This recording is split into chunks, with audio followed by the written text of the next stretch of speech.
দাও দাও, ঠান্ডার ঠেলায় লাইভ আছে।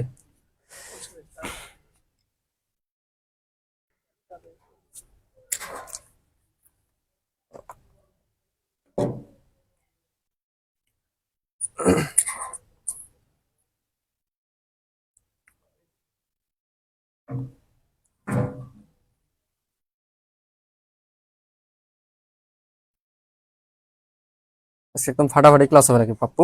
এটা ফাটাই ক্লাস হবে শেষ। আজকে কি এখন শেষ করে দিও। গুড। আর এটা এই শার্ট দিয়ে দেন।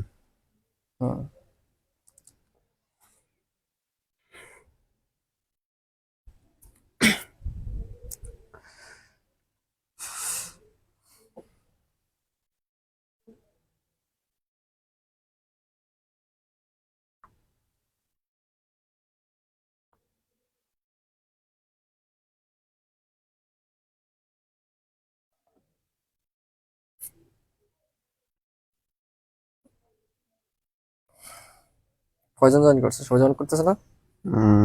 কয়জন জয়েন করছে? কত? মাত্র।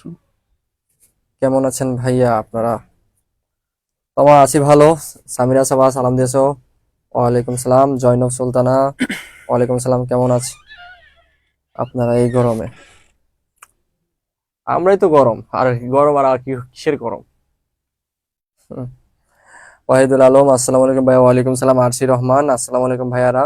ওয়ালাইকুম সালাম। সারোয়ার সালাম দিয়েছো। ওয়ালাইকুম সালাম। সোমাইয়া আসসালামু আলাইকুম ভাইয়া। ওয়ালাইকুম সালাম সোমাইয়া, কেমন আছো? জাহিদ ইসমান্না ওয়ালাইকুম সালাম। আরশি রহমান কেমন আছেন ভাইয়া? ওয়ালাইকুম আছি আলহামদুলিল্লাহ ভালো আছি, তুমি কেমন আছো? অনামিকা শীল মারবো একটা কিল। আছি ভালো আছি। ফাতেমা ইসলাম ঋতু সিজুকার জামাই, সবাই সালাম দিচ্ছ। ওয়ালাইকুম সালাম।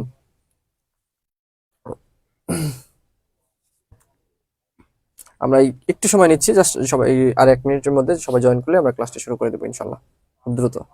ওকে। আহমেদ সিরাজুল বলছে হে, এই শালার করে শালা, হেই কে? হেই কে? এখানে কি তোর গার্লফ্রেন্ড ক্লাস নিচ্ছে নাকি?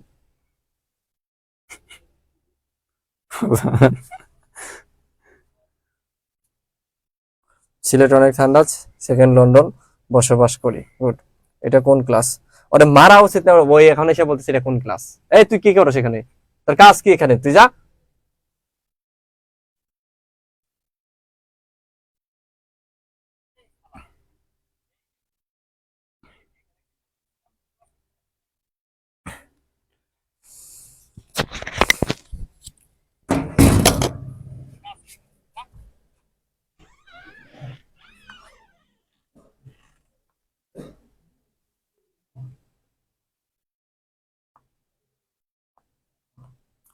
ওকে।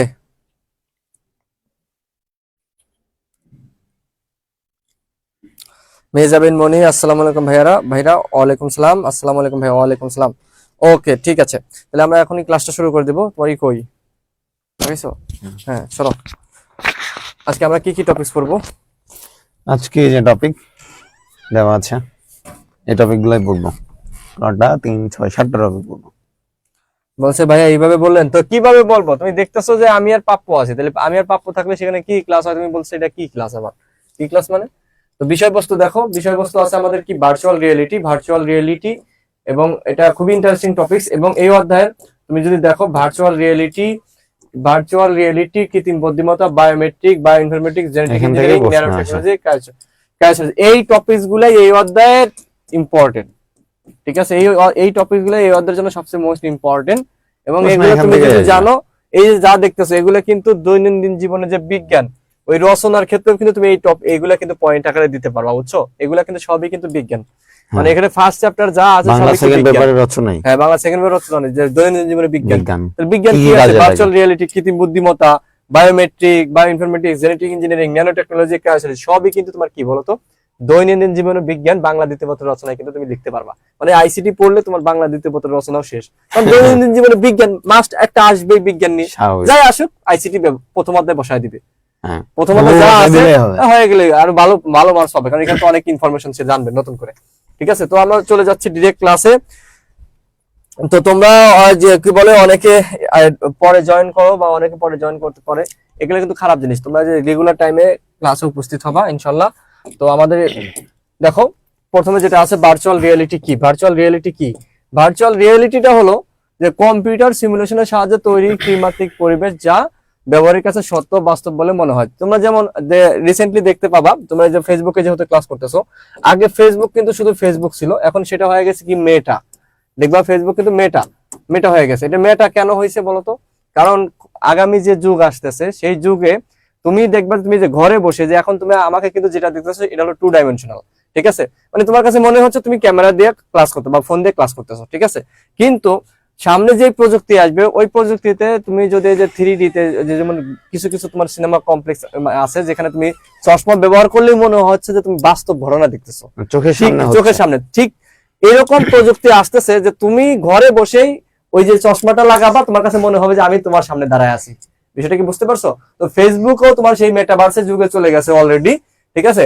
তো ব্যাপারটা কি এরকম ভাই যে আমার এখন থাইল্যান্ড যাইতে মন চাচ্ছে, আমার কাছে টাকা নেই, অথবা আমি যাইতে পারছি না, বাসায় বসে ফিল নিব। মানে বিষয়টা স্বপ্নে তুমি যা দেখো, এটা বাস্তবে মনে চাচ্ছে যে তুমি একটু ক্যাটরিনাকে ছোটবেলায় মন চাইছে এটা চুম্মা দিতে, দিলাম ছবিটা বের করে চুম্মা। তো এখন তুমি কি করবা বলো তো? চশমাটা লাগাই ওর ছবিটা বার করে রেখে দিবা, ঠিক আছে? আর তুমি চশমা লাগাবা, একদম মনে হবে যে একদম সামনে এসে দাঁড়ায় আছে নাকি। হ্যাঁ, বাস্তব নয় কিন্তু বাস্তবের নেই, বাস্তব নয় কিন্তু বাস্তবের নেই। যাই হোক, সুন্দর স্বপ্ন। হ্যাঁ, স্বপ্নে যা দেখো মানে তুমি যেটা ভাবতেছো ওটা তোমার মনে হবে যে অ্যাকচুয়ালি তোমার সামনে হচ্ছে। লাইক ধরো তুমি জীবনে ডাইনোসর দেখো নাই, এখন তোমার মনে হইলো ডাইনোসর যদি আমার হচ্ছে পিছে কি বলে ভাই দৌড়ানি দেয়, তাহলে আমার কেমন ফিল হইতো এটা তুমি বুঝতে চাচ্ছ। এখন তুমি যদি এই যে ভার্চুয়ালিটি ইউজ করো, দেখা যাচ্ছে তোমার দৌড়ানি যখন দেয় তখন কেমন ফিল হবে এটা তুমি বুঝতে পারবা। বা ধরো আমি সেন্ট মার্টিন যাবো, আমার কাছে বাজেট নেই অথবা টাইম নেই, আমি বাসায় বসে আমি ফিল নিচ্ছি সেন্ট মার্টিনের পানিতে আমি সাঁতার কাটছি, অথবা পানি দিয়ে এই কেমনে করে এরকম করছি। এইগুলো আসলে জিনিসটা হচ্ছে যে আমার ওইটা বাস্তব না, কিন্তু আমার কাছে মনে হবে অ্যাকচুয়ালি আমার সামনে হচ্ছে বাস্তব জিনিসটা, ঠিক আছে? সেটা যে কোনো কিছু হইতে পারে। তো এখন এগুলার খারাপ ভালো দিকও আছে অনেক, এইগুলা তোমরা হচ্ছে এখানে একটু বলেন কি কি দেওয়া আছে ইনফরমেশন গুলো আর কি। যে অন্যভাবে কি বলা যায়, ভার্চুয়াল রিয়েলিটি হলো হার্ডওয়্যার ও সফটওয়্যারের সাহায্যে তৈরি এমন এক ধরনের কৃত্রিম পরিবেশ যা ব্যবহারকারীদের কাছে সত্য ও বাস্তব বলে মনে হয়। মানে এখানে তোমার যে ব্যবহার করতেছো এখানে অবশ্যই কি সফটওয়্যার লাগবে, হার্ডওয়্যারও লাগবে। হার্ডওয়্যার মানে তুমি যেটা ব্যবহার করতেছো চোখে, সেটাই হলো হার্ডওয়্যার। আবার হচ্ছে আপনার হাতে যে গ্লাভস নিচ্ছে, বডিতে যে স্যুট পড়তেছে, চোখের চশমা, সবগুলাই হচ্ছে আপনার হার্ডওয়্যার। এবং সফটওয়্যারের মাধ্যমে আমি যে জিনিসটা দেখতে চাচ্ছি সেটা বানানো হয় 3D আকারে। আর এখানে এই যে পরিবেশ এটা হলো কি বলতো সিমুলেটেড পরিবেশ, ঠিক আছে? এখানে একটা হচ্ছে একদম ওরা সহজেই বুঝবে। ইদানিং দেখবেন যে ফেসবুকে যে ভাইরাল হয়, রিল ভাইরাল হয়, এই গেম খেলতে কান্নাকাটি শুরু করে দিচ্ছে, পড়ে যাচ্ছে, কি করছে, মানে হচ্ছে যে ও মারা যাচ্ছে, সূর্য করতেছে মনে হচ্ছে ওরাই গুলি দিল, কিন্তু ব্যাপারটা কিন্তু না, কারণ ওই যে বক্সটা পড়ে আছে ওর কাছে মনে হচ্ছে যে ওরাই অ্যাকচুয়ালি মারছে, বা 3 তলা 10 তলা থেকে ওই পড়ে যাচ্ছে, কিন্তু আসলে ব্যাপারটা এরকম না।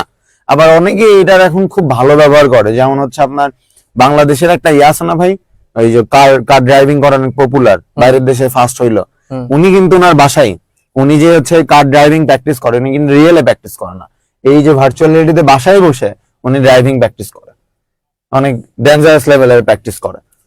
হ্যাঁ, তবে এখানে এই যে স্টুডিওতে কি বেরোবে নাকি? ওকে, তো কি বলছে, কম্পিউটার প্রযুক্তি ও অনুকরণ বিদ্যার প্রয়োগে কৃত্রিম পরিবেশকে এমন ভাবে তৈরি ও উপস্থাপন করা হয় যা ব্যবহারকারীর কাছে সত্য ও বাস্তব বলে মনে হয়। মানে বিষয়টা হলো যে এটা আসলে সত্য না, কিন্তু সেটা সত্য বলে মনে হবে, ঠিক আছে? মানে বিষয়টা তোমার বাস্তবে মানে বাস্তবিক একটা ফিল আসবে, আর কিছুই না।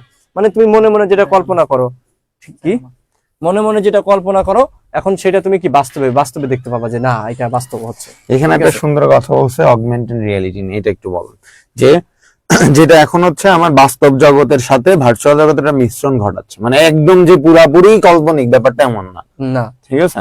মানে কিছুটা বাস্তব আছে, অবশ্যই থাকবে। এখানে হচ্ছে আপনার বলছে 1962 সালে মর্টন এল হেলগি তার তৈরি সেন্সোরামা সিমুলেটর নামক যন্ত্রের মাধ্যমে প্রথম ভার্চুয়াল রিয়েলিটির আত্মপ্রকাশ করেন। তার মানে এটা অনেক ইম্পর্টেন্ট। মর্টন এল হেলগি, বুঝছো? মর্টন এল হেলগি, ঠিক আছে? সে হচ্ছে প্রথম নিয়ে আসে, আমরা এটা মনে রাখবা যে কে নিয়ে আসে কত সালে, কারণ এখান থেকে অবজেক্টিভ আসতে পারে। এই ভার্চুয়াল রিয়েলিটির বৈশিষ্ট্য কি কি হতে পারে সেটা একটু বলছে দেখো, যে এই পরিবেশে ত্রিমাত্রিক ছবি ব্যবহার করা হয়। 3D কি? 3D যেন আমরা নরমালি যে আমরা যে ফেসবুকে পোস্ট দিই ওটা কিন্তু হচ্ছে আপনার কি 2D। 2D হ্যাঁ। 3D হলে কি হয়, যেমন ধরেন যে এখন সাম্প্রতিক সময় অনেক কিছু কিছু ছবি দিচ্ছে, যেমন নিউ ইয়র্ক আমি যাই নাই, ওই ছবিটা আমি ঘুরাই ফিরাই পুরো বিল্ডিং সব দেখতে পাচ্ছি। আমার যদি 3D পিকচারও দেখতে পারতাম। ফেসবুকে আপলোড দেওয়ার সময় কিন্তু ফেসবুকে আসে তুমি 3D দিবা কিনা, ইফেক্টে আসে কিন্তু। এখন আমি যদি 3D দিই, ধরেন আমি এই যে ছবি দিচ্ছি না, আমার কিন্তু সামনের পার্টটা দেখতে পাচ্ছি। 3D হলে কি আমার ঘুরায় পুরো চারপাশ দেখতে পাচ্ছি। 3D মানে তুমি নাড়াচাড়া করতে পারবা, হ্যাঁ নাড়াচাড়া করতে পারবা, মানে আমি আসি নাড়াচাড়া করে একটু মনে করে সাইড সুইটেও দেখলা, খালি সামনেই দেখবা, এই বিষয়টা কেমন না, মানে সব দিকে দেখতে পারবা এই। তারপরে কৃত্রিম পরিবেশ হলেও অনুভূতি বাস্তবের মতো, একদম ওই যে স্বপ্নের মতো, ঠিক আছে, স্বপ্নের মতো মনে হইলো, ঠিক আছে, মানে পরিবেশ কিন্তু বাস্তবের মতো। ওকে, এই পরিবেশ তৈরির জন্য সংবেদনশীল গ্রাফিক্স, খুব ইম্পর্টেন্ট, সংবেদনশীল গ্রাফিক্স, বুঝছো? নরমাল হলে কিন্তু হবে না, সংবেদনশীল গ্রাফিক্স মনে রাখতে হবে। কি গ্রাফিক্স? ফিলিংস দেবে আর কি, সংবেদনশীল গ্রাফিক্স। ওকে, এটা কিন্তু এমসিকিউ তো লাগবে, যে কেমন কি ব্যবহার করা হয়। কম্পিউটার প্রযুক্তি ও অনুকরণ বিদ্যা মানে কি সিমুলেশন, যেটাকে আমরা সিমুলেশন বলি, প্রয়োগ করা হয়। ব্যবহৃত সফটওয়্যার হলো এই যে এইগুলো মনে রাখতে হবে। বিজার্ড এখানে বলে যে কোন সফটওয়্যারগুলো ব্যবহার করা হয়, খ নাম্বারে একদম। এই যে দেখো এগুলা কিন্তু মাস্ট। মায়া, মায়া, মায়া নামের কেউ আছে নাকি? মায়া ব্যবহার করা হয়, বুঝছো? মায়া, মায়া লাগে, মায়া ইত্যাদি লাগে, ঠিক আছে। ভার্চুয়াল রিয়েলিটি অবশ্যই বিশ্বাসযোগ্য, ইন্টারেক্টিভ, কম্পিউটার নিয়ন্ত্রিত, অন্বেষণযোগ্য এবং নিমগ্নযোগ্য হতে হবে। তার মানে বিশ্বাসযোগ্য হতে হবে যে আসলে আমার সামনে হচ্ছে, নাহলে তো আমার মানে বুঝলাম আমি গেম খেলতেছি। ইন্টারেক্টিভ মানে আমি যে আপনার সাথে কানেক্টেড, ও যে কথা বলবে আমি যদি বলি তাহলে তো ফিল আসবে না। কম্পিউটার নিয়ন্ত্রিত, অন্বেষণযোগ্য, ওকে, এগুলো নরমাল জিনিস, নরমাল মানে বৈশিষ্ট্যগুলো এগুলো আমাদেরকে দিয়ে দিলে ওরা পড়ে নেবে, রিডিং করে নেবে। ভার্চুয়াল রিয়েলিটিতে বাস্তব অনুভব করার জন্য তথ্য আদান প্রদানকারী বিভিন্ন ধরনের ডিভাইস ব্যবহার করা হয়। যেমন কি কি ডিভাইস লাগে? ঠিক আছে, মাথায় হেড, এই যে আমরা মাউন্টেড বক্স টাইপের কিছু একটা দেখি মাথায়, হ্যাঁ, এই যে একদম পুরোটা এটা মানে হেড মাউন্টেড ডিসপ্লে। তারপরে হাতে একটা কি ডেটা গ্লোভস, আমি আমার হাতে যাতে ফিল, ধরেন আমি শুটটা করছি, আমার হাতে যাতে ফিলিংসটা আসে, যেন গ্লোভস লাগে। তাহলে তিনটা জিনিস লাগতেছে। একটা হলো তোমার এই যে এখানে যেটা নিতে আসো, চোখে যেটা নিতে, সেটা হলো মাথা, ঠিক আছে। এই যেটা হেড মাউন্টেড ডিসপ্লে, হাতে একটা ডেটা গ্লোভ, হাতে কি লাগবে? একটা ডেটা গ্লোভ। আর এই পুরো শরীরে লাগবে একটা কি পূর্ণাঙ্গ বডি স্যুট। এটা যদি ওরা ইন পারসন দেখতে চায় তাহলে তোমরা হচ্ছে যে বসুন্ধরা সিটিতে টগি ওয়ার্ল্ড আছে, ওইখানে এই যে ভিআর এর কিছু গেম আছে, এটা খেললে তুমি বুঝতে পারবা যে আসলে এই ভার্চুয়াল রিয়েলিটি কি। মানে শুটিং গেম আছে, তারপর হচ্ছে ওই আপনার পাইলটিং কিছু গেম আছে, মনে হবে অ্যাকচুয়ালি ও খেলতেছে বা ওখানে আছে। তারপর দেখো ভার্চুয়াল রিয়েলিটি ব্যবহার কোথায় কোথায় খেলা হয়? খেলাধুলা ও বিনোদন ক্ষেত্রে, ধরেন ফিফা খেলতেছি আমি আপনার সাথে, মনে হচ্ছে যে আমরাই আছি। গেমিং এর ক্ষেত্রে ব্যবহার করা হইতে পারে, ব্যবসা বাণিজ্য, তারপরে শিক্ষা ও গবেষণায় ভার্চুয়াল রিয়েলিটি, যানবাহন, মানে এইগুলো যেগুলো এটা এই যে শিক্ষা গবেষণায় যেটা ব্যবহার করা হয়, ধরেন আপনি মেডিকেল স্টুডেন্ট কিন্তু সামহাও আপনি ব্লাড দেখতে পারেন না, ঠিক আছে, অথবা জীবনে কোনোদিন অপারেশন করেন নাই, না আপনার যদি কারোর কিডনি অপারেশন করতে দেয় আপনি কি করবেন? হয় অজ্ঞান হয়ে পড়ে যাবেন, না ওরেই মেরে ফেলবেন। এক্ষেত্রে যদি আমরা এই যে 3D তে দেখতে পারি বা আমরা ইউজ করতে পারি যে কেমনি কি হচ্ছে, সেক্ষেত্রে কিন্তু আমার চান্সেস অনেক কম থাকে। এই জন্য আমার এখন শিক্ষা গবেষণা যে কোনো কিছুতে এগুলা ব্যবহার করা হয়। মানে আমার ধরেন যে সায়েন্সের বিজ্ঞানে যে কিছু কিছু জিনিস এই পেটের মধ্যে কি থাকে এগুলা তো এমনি যায় মানুষ দিয়ে দেখানো সম্ভব না, সেক্ষেত্রে 3D দিয়ে দেখানো হয় কিভাবে হয়। তারপরে তোমার যে যানবাহনের ড্রাইভিং খুব ইম্পর্টেন্ট এটা, এর ড্রাইভিং। এবং এখন হচ্ছে আমাদের বাংলাদেশের বিমান বাহিনীতেও আপনার এই বিমান চালানোর ক্ষেত্রে এই যে সামরিক প্রশিক্ষণ এই যে দেখা আছে, সামরিক এগুলাতে ব্যবহার করা, যাতে ধরেন আমি একটা বিমানের দাম তো অনেক, একটা অদক্ষ চালক নিয়ে যে নষ্ট করে ফেলতে পারে, সেক্ষেত্রে একটা বড় লস। টাকায় অন্য ইস্যু না, এখানে হচ্ছে নিজের জীবনের একটা ঝুঁকি থাকে এবং আশেপাশের মানুষের জীবনের ঝুঁকি থাকে, সেক্ষেত্রে এটা ব্যবহার করা হয়। মহাকাশ অভিযানে ভার্চুয়াল রিয়েলিটি, মহাকাশ তোমার যে মহাকাশে যে যাচ্ছে এগুলো তো তোমার ভার্চুয়াল রিয়েলিটি ব্যবহৃত হচ্ছে। ইতিহাস ও ঐতিহ্য রক্ষায় আমাদের হচ্ছে এই যে বঙ্গবন্ধুর জীবনী নিয়ে কিন্তু বানানো হয়েছে, বা হচ্ছে বাংলাদেশের ইতিহাস, এগুলো 3D হইলে ও সামনে মনে হবে এগুলা হয়েছে, ও দেখতেও মানে মজা পাবে আর কি জিনিসটা। আমি কিছুদিন আগে দেখে আসছি বঙ্গবন্ধু জাদুঘরে। ওকে, ইতিবাচক দিক এইটা খুব ইম্পর্টেন্ট ভাই। এখান থেকে প্রশ্ন আছে ভার্চুয়াল রিয়েলিটির নেতিবাচক দিক কোনগুলা বা ইতিবাচক দিক? ইতিবাচক দিক, কারণ আমরা এগুলোর খুব নেতিবাচক প্রভাব অনেক বেশি আছে, আমরা একটু পড়ি। ওকে, শিক্ষা ও গবেষণা ক্ষেত্রে, এটা ক্ষেত্রে না ক্ষেত্রে, ঠিক আছে, এটা ক্ষেত্রে হবে। ক্ষেত্রে জটিল বিষয়গুলো ত্রিমাত্রিক চিত্রের মাধ্যমে আকর্ষণীয়ভাবে উপস্থাপন করা হয়, যেমন বডির পার্টস, অলরেডি বললাম, ব্রেইন গুলা। ঝুঁকিপূর্ণ উৎপাদন ব্যবস্থায় যেমন তোমার যে মোজা অ্যাপ আছে একটা, মোজা অ্যাপে ওই যে আমি আর উল্লাস ভাই একটা ক্লাস নিয়েছিলাম সায়েন্সের, তো ঘুরে ঘুরে সব ভিতরে কি আছে, আমার ভিতরে কি আছে, সকল পার্টস পাতি একদম ডিটেইলসে, ওইটাই ডিটেইলসে সব দেখা যায়, বুঝছো, একদম এ টু জেড তোমারও সব দেখা যায়। কিন্তু ওটা হচ্ছে ওটা যে ফিলটা ও বুঝতেছে দেখছে, কিন্তু যদি ভার্চুয়ালি ইউজ করতো নিজেই মনে হয়তো এই জিনিসটাও করতেছে বা নড়ায় দেখতেছে, এই হচ্ছে ডিফারেন্স। কি নড়ায় দেখতেছে মানে বডি আর কি। তারপর ঝুঁকিপূর্ণ উৎপাদন ব্যবস্থায় এখানে ভার্চুয়াল রিয়েলিটি প্রয়োগ করে ধরেন অনেক হচ্ছে আপনার বিভিন্ন ঝুঁকিপূর্ণ আমার কাজ থাকে, গার্মেন্টস কাজ, যেগুলাতে হচ্ছে ধরেন আমি ছোটবেলায় একটা ছেলে মারা গেছিল আমার এলাকায়, ওই কি যেন বলে না, নারিকেলের কিছু একটা থাকে না, সৌদা না কি বলে, ওইটাই যে দিয়ে কি বানাই, ওইখানে যে হাত ঢুকায় বা মাথাটা একদম নষ্ট হয়ে যায়। এই যে এইগুলা কিন্তু ট্রেনিং এর ক্ষেত্রে ব্যবহার করা যায়, যে কিভাবে আসলে সেফ থেকে কাজ করা যাবে। বাস্তবায়নের পূর্বে ভার্চুয়াল রিয়েলিটিতে সিমুলেশনের মাধ্যমে অবশ্যই, মানে তুমি একটা জিনিস তুমি করতে চাচ্ছ, সেটা করার আগে তুমি ভার্চুয়াল রিয়েলিটির মাধ্যমে, তুমি কল্পনার মাধ্যমে সেটা দিয়ে তুমি একটা বাস্তবে একটা ফিল নিয়ে তুমি দেখতে পারো যে আসলে সেটা কি, মানে আসলে সঠিক হবে কিনা, বা এক্সাক্ট আমি যেটা চাচ্ছি সেটা পসিবল কিনা, পাবো কিনা, ঠিক আছে। তাহলে আমার তুমি অনেক কিছু করলা, পরে সেটা কিন্তু মানে এক্সিকিউশন হলো না, তাহলে কিন্তু পুরো প্রজেক্টটাই লস, তাই না? এই তো এটা বাস্তবায়নের আগেই আমরা ভার্চুয়াল রিয়েলিটির মাধ্যমে দেখতে পারি সিমুলেশন করে। ঝুঁকিপূর্ণ প্রশিক্ষণের ক্ষেত্রে দুর্ঘটনা এড়ানো যায়, অবশ্যই দুর্ঘটনা এড়ানো যায়। বিমান টিমান এগুলো গাড়িতে ইনড্রাইভ করতে যায় অ্যাক্সিডেন্ট করে দিল।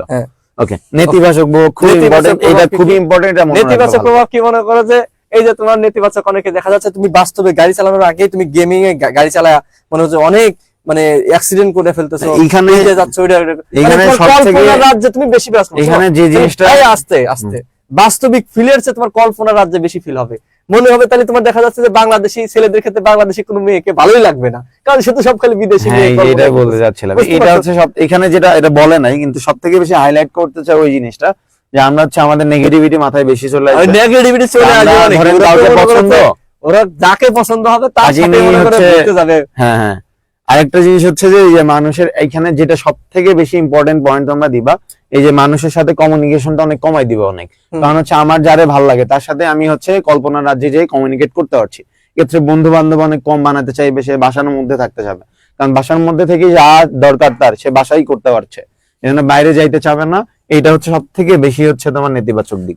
আরো নেতিবাচক আছে। পরে মেয়েরা কি হয় জানো, পরে এই যে এই ভার্চুয়াল রিয়েলিটির যদি বেশি প্রভাব পড়ে, তাহলে দেখবে যে মেয়েরা কি করছে, তার হাজবেন্ড কে ছাইরা সে একা একা আছে, গেছে কার সাথে, ওই যে দূর দেশে বিটিএস এর কোন নাম জুংকক নাকি, এই বিটিএস এর কি বলে, জুংকক, জিন আসলে ভি ভি ভি যাই হোক, ভি আছে জিন কি যাই হোক, ওদের সাথে ঘুরতে গেছে বাস্তবে, বুঝছো, মানে কল্পনা আর কি, ভার্চুয়াল রিয়েলিটির মাধ্যমে। পরে দেখবে যে এই দিক দিয়ে মানে একদম সংসারে একটা আগুন লেগে গেছে, পুরো অবস্থা খারাপ।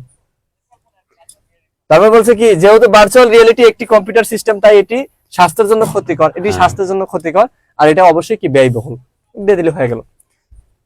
এটা এখন হচ্ছে আপনার চিপ হয়ে যাচ্ছে, এখন অ্যাপেল থেকে যে বের করছে, রাস্তায় সবাই দেখবা যে এখন রিসেন্টলি ভাইরাল হচ্ছে যে ইয়া পরে আপনি হেঁটে যাচ্ছে। হ্যাঁ ওকে, তাহলে ভার্চুয়াল রিয়েলিটি মানে শেষ। হ্যাঁ, ভার্চুয়াল রিয়েলিটি শেষ। এই ভার্চুয়াল রিয়েলিটি তোমরা কি বুঝতে পারছো? যারা যারা বুঝছো একটু কমেন্ট করো তো দেখি, সোনামণিরা একটু কমেন্ট করো তো দেখি।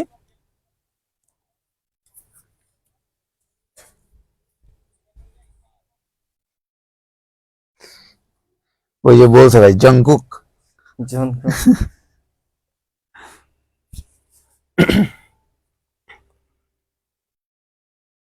আরশি রহমান ক্লিয়ার ভাইয়া, সৌরভ হাসান জি ক্লিয়ার, একমাত্র রাজকন্যা ভাই তুই মেয়ে না ছেলে এটা আজ পর্যন্ত আমার জানা হলো না। জি ভাইয়া ক্লিয়ার। সিনহা হাসান মিম বুঝছি ভাইয়া, ওকে। সারোয়ার আলহামদুলিল্লাহ। শিপন জি ভাইয়া। জৈনব সুলতানা ক্লিয়ার। রাফিয়া রহমান সুমাইয়া জি ভাইয়া। ও ওয়াহিদুল আলম জি ক্লিয়ার ভাইয়া। রিয়াম জি ভাইয়া বুঝছি। আঞ্জুমান আরা মানে তমা জি ভাইয়া ক্লিয়ার। ইয়াসিন এমডিএস শ্রদ্ধা ডান। আরশি রহমান একেবারে ক্লিয়ার, ঠিক আছে। প্রীতি কর্মকার ক্লিয়ার ভাইয়া। সামিরা সাবা ক্লিয়ার। জান্নাতুল বাকিয়া ক্লিয়ার ভাইয়া। হুসাইন আহমেদ শিমুল বোঝার কিছু নাই ভাইয়া, শুধু মনে রাখতে হবে। এই ভালো ছেলে, ও অনেক মেধাবী, যে বোঝার কিছু নাই, সব মনে রাখতে হবে। রাখ মনে, তোর মন অনেক বড়। কামরুন নাহার পিঙ্কি ক্লিয়ার, ওকে। তাহলে আমরা এখন পড়বো হলো কৃত্রিম বুদ্ধিমত্তা, আর্টিফিশিয়াল ইন্টেলিজেন্স, রাইট। যেটা বর্তমান যুগে বর্তমান সময়ে সবচেয়ে হাইপ নিয়ে আছে, যেটা হচ্ছে যেটা সংক্ষেপ রূপ হলো এআই, এবং এটা অনেক ভীতিকর অবস্থাও তৈরি করছে যে ইন ফিউচারে হচ্ছে এআই মানব জাতি ধ্বংস করে দিতে পারে। এআই আসলে এটা তোমার মনে করো যে খুবই আর্টিফিশিয়াল ইন্টেলিজেন্স, সবচেয়ে বর্তমান বিশ্বে সবচেয়ে বেশি গবেষণা হচ্ছে এই এআই নিয়ে, সবচেয়ে বেশি।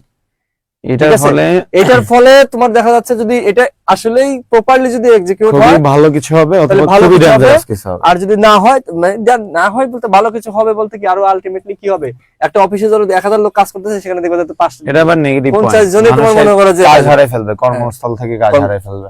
অলরেডি এআই হচ্ছে অনেকগুলা কাজ নিজে থেকে করে দিচ্ছে। প্রোগ্রামিং যারা করতে এদের তো রাস্তায় লালবাতি। আমি ভাবছিলাম ডাটা অ্যানালিস্ট শিখবো, এটা এখন সব এআই করে দিচ্ছে, আমার আর শেখা লাগছে না।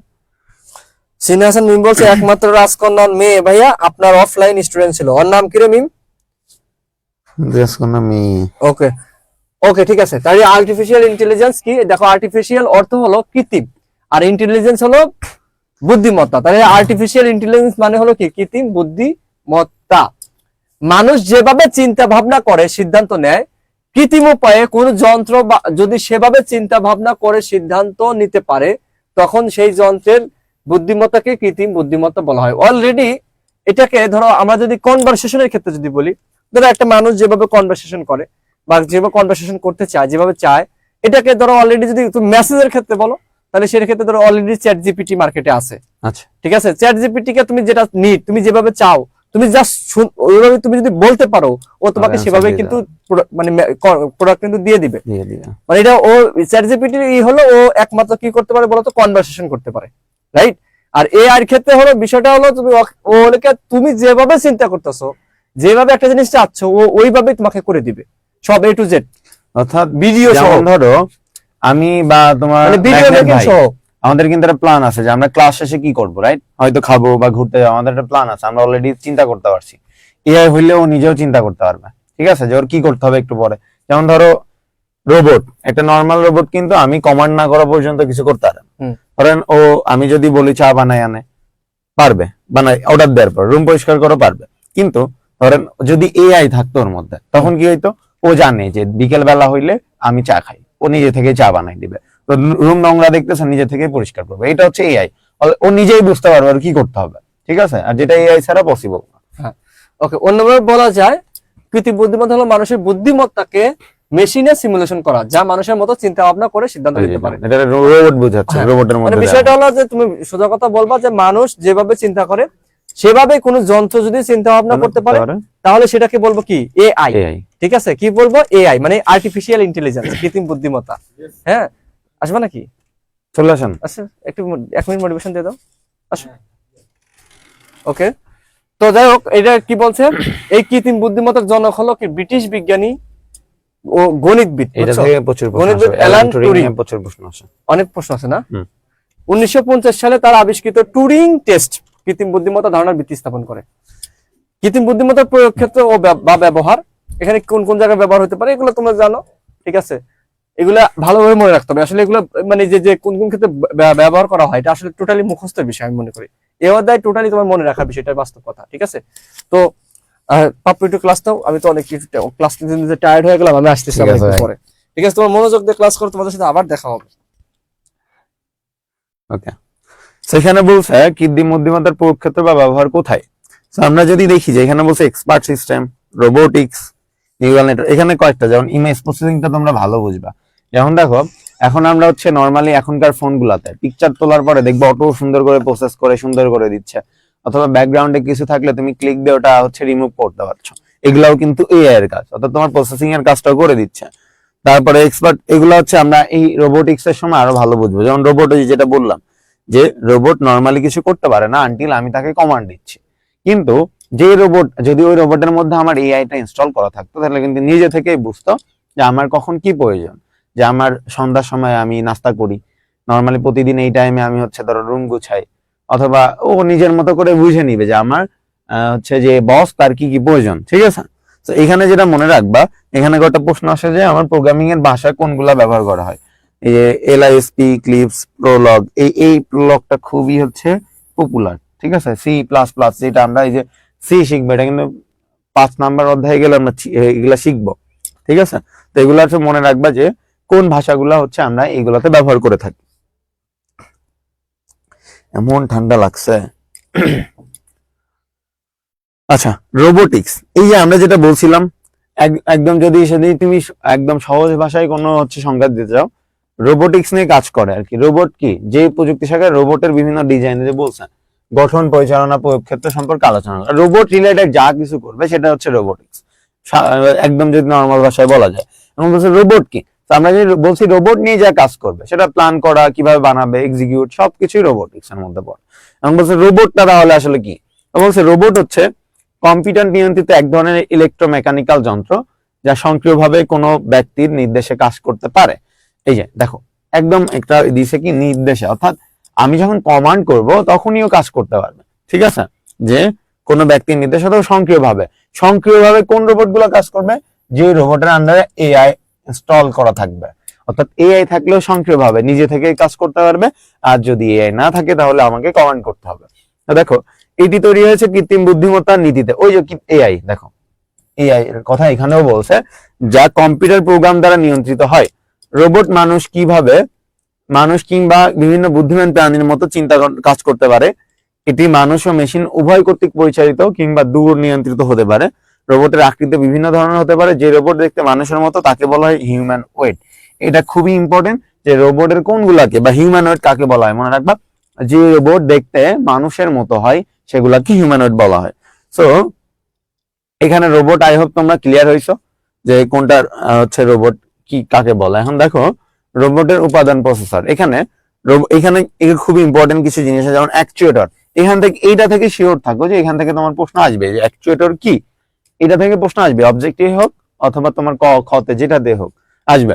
দেখো বলছে রোবটের উপাদান প্রসেসর, রোবটের মূল অংশ যেখানে রোবটকে কেন্দ্রীয়ভাবে নিয়ন্ত্রণ করা হয়, নিয়ন্ত্রণ করার একটি প্রোগ্রাম সংরক্ষিত থাকে। অর্থাৎ আমরা রোবট যখন আমি কন্ট্রোল করবো, এটা সেন্ট্রালি যখন কন্ট্রোল করতে হবে, যে প্রোগ্রামটা থাকে সেটা হচ্ছে প্রসেসরে থাকে। তো এখানে দেখা বলছে পাওয়ার সিস্টেম। আমরা যেমন আমাদের খিদা লাগলে আমরা খাওয়ার পরে আমরা কাজ করার শক্তিটা পাই, তো রোবটও কাজ করতে হলে তার চার্জিং অথবা কিছু লাগবে, সেটাই হচ্ছে তোমার পাওয়ার সিস্টেমে ব্যবহার করে। যে বলছে যে রোবটের একটি পাওয়ার সিস্টেম থাকে, এই যে অ্যাসিড ব্যাটারি অথবা তোমার বিদ্যুতিক জেনারেটর, যেটা ওরা ব্যবহার করে, যেটা দিয়ে ও চার্জ হবে আর কি। তো তারপরে দেখো বলছে ইলেকট্রিক সার্কিট। তো এই যে আমি যে রোবটের চার্জ দিব অথবা আমার রোবটটা যে ইলেকট্রনিকের মাধ্যমে চলবে, ওটা একটা পোর্ট লাগে যেখানে আমার কানেকশনটা দিতে হবে, সেটা হচ্ছে ইলেকট্রিক সার্কিট। ইন অ্যাকচুয়েটর, এই যে এইটা হচ্ছে খুবই ইম্পর্টেন্ট না, মার্ক করবা, এখান থেকে অবশ্যই প্রশ্ন পাবা তোমরা, খুবই ইম্পর্টেন্ট এটা। ঠিক আছে, সেটা বলছে অ্যাকচুয়েটর কি, এই যে আমি মুভ করছি, এভাবে ঘুরতে পারছি অথবা হাত দিয়ে দৌড়াদৌড়ি করতে পারছি, বাঁকাতারা হইতে নাড়াচাড়া করতে পারছি, এই জিনিসটা আমি ন্যাচারালি করতে পারছি অ্যাজ এ হিউম্যান। কিন্তু রোবট যখন এটা করে, কিসের মাধ্যমে করে, সেটা হচ্ছে তোমার অ্যাকচুয়েটর। ঠিক আছে, এটা খুবই ইম্পর্টেন্ট যে রোবটের অঙ্গ প্রত্যঙ্গ নাড়াচাড়া করার জন্য বৈদ্যুতিক মোটরের সমন্বয়ে তৈরি বিশেষ ব্যবস্থা হলো অ্যাকচুয়েটর। অর্থাৎ এই রোবট অ্যাকচুয়েটরের মাধ্যমে নড়াচড়া করতে পারে অথবা ঘুরতে পারে, বাঁকা হইতে পারে, এগুলো। তো দেখো সেন্সর, এই যে ধরো আমি ছাদে গেলাম, ঠিক আছে, তো আমি জানি ছাদের একদম কোনায় যদি আমি আবার পা দিই তাহলে আমি পড়ে যাবো নিচে, রাইট? তো রোবট যদি না বুঝে তাহলে কি রোবটও পড়ে যাবে না? এখন রোবট কখন বুঝবে আমার থামতে হবে, যখন বুঝতে পারবে সেটাই হচ্ছে সেন্সর। কেউ বুঝতে পারবে যে আমার কখন কোন কাজটা করতে হবে, বা হচ্ছে এখন গেলে গুতা খাবো, পড়ে যাবো, বা এই যে এখন দরজায় এদিক দিয়ে যাইতে হবে, বুঝতে পারবে কখন? এই সেন্সরের মাধ্যমে। ওকে, তারপরে বলছে রোবটের বৈশিষ্ট্য কি, দেখো বলছে রোবট সফটওয়্যার নিয়ন্ত্রিত, যা সুনির্দিষ্ট কোনো কাজ দ্রুত বা নিখুঁত ভাবে করতে পারে। অর্থাৎ একটা রোবট, এখন পর্যন্ত কোনো রোবট আসে না যেটা সম্পূর্ণ কাজ করতে পারে যে হিউম্যান আমরা যা যা পারি। তো একটা রোবটের যেভাবে বানানো হয়, একটা রোবটকে যদি তোমার বানানো হয় যে ওই তোমার কিভাবে যে ও শুধুমাত্র চা বানাতে পারবে, তাহলে ওই রোবটটার সাথে চা বানাতে পারবে। এখন একটা রোবটকে যদি ওরে বানানো হয় যে ও ভারী কাজ করতে পারবে, অনেক ওয়েট তুলতে পারবে, তো ওই রোবট গুলা সেটাই কাজ, নির্দিষ্ট কিছু কাজ করে। দেখো রোবট পূর্ব থেকে দেওয়া নির্দেশনা অনুযায়ী কাজ করে, অর্থাৎ প্রত্যেকটা রোবটের মধ্যে আগে থেকে একটা কমান্ড দেওয়া থাকে যে তুমি কি কি কাজ করতে পারবে এবং ওটা কিভাবে করতে হবে, একটা প্রোগ্রাম ইনস্টল করা থাকে। ঠিক আছে, দেন বলছে রোবট বিরতিহীন ভাবে বা ক্লান্তিহীন ভাবে কাজ, অর্থাৎ ওকে যদি ফুল চার্জ থাকে বা চার্জ থাকলো ও আমাদের মতো হচ্ছে আমরা একটু কাজ করলে যে আমরা হচ্ছে তোমার রেস্টের প্রয়োজন হয়, দুর্বল হয়ে পড়ি, এরকমটা রোবটের ক্ষেত্রে হয় না। সে যত সময় চার্জ থাকে একদম কন্টিনিউয়াসলি সেম এনার্জিতে কাজ করতে পারে। মানে বলছে রোবট যে কোনো ঝুঁকিপূর্ণ বা অস্বাস্থ্যকর স্থানে কাজ করতে পারে। যেমন ধরো তোমাকে একটা হচ্ছে খুবই দুর্গন্ধপূর্ণ জায়গা পরিষ্কার করতে হবে, যেটা হচ্ছে তোমার জন্য খুবই পেইনফুল, রাইট? গন্ধ পারবে, তুমি কাজ করতে পারবে না। রোবট কিন্তু ওটাতে রোবটের সমস্যা না, কারণ ওই গন্ধটা পাচ্ছে না। আরেকটা জিনিস হচ্ছে দেখো বলছে ঝুঁকিপূর্ণ। এখন ধরো সামহাও কোনো এক জায়গায় হচ্ছে কোনো দুষ্টু লোক ধরো যে বোম দিয়ে গেছে, বোম রেখে গেছে একটা হচ্ছে তোমার স্কুলে অথবা কোনো কি কোলাহলপূর্ণ জায়গা। এখন ওই রোবট বা যে কোনো জায়গায় ধরো রাখো, অ্যাজ এ হিউম্যান বিং যদি তুমি ওই বোমটা ডিফিউজ করতে চাও, তাহলে একটা চান্স থাকে যে হচ্ছে একটু দাঁড়াও, দাঁড়াও কল দিচ্ছে বাসা থেকে। হ্যালো, আমি তাড়াতাড়ি বললাম আমি ক্লাস আছি। হ্যালো, হ্যাঁ আমি তাড়াতাড়ি বললাম আমি ক্লাস আছি। আচ্ছা আমি ক্লাস শেষে ফোন দিব না তোমার, লাইভ আছে তো।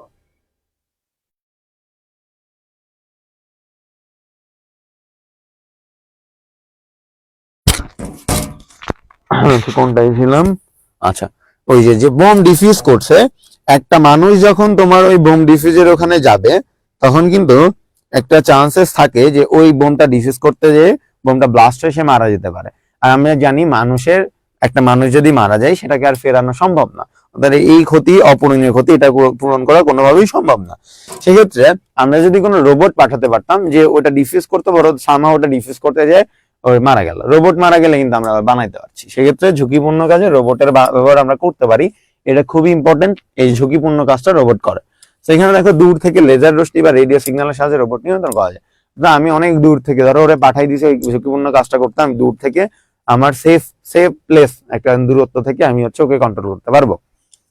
এবার দেখো হচ্ছে রোবটের ব্যবহার কোথায় ব্যবহার করে। দেখো রোবটকে ব্যাপকভাবে ব্যবহার করে কম্পিউটার এডেড ম্যানুফ্যাকচারিং, বিশেষ করে যানবাহন ও গাড়ি তৈরির কারখানায়।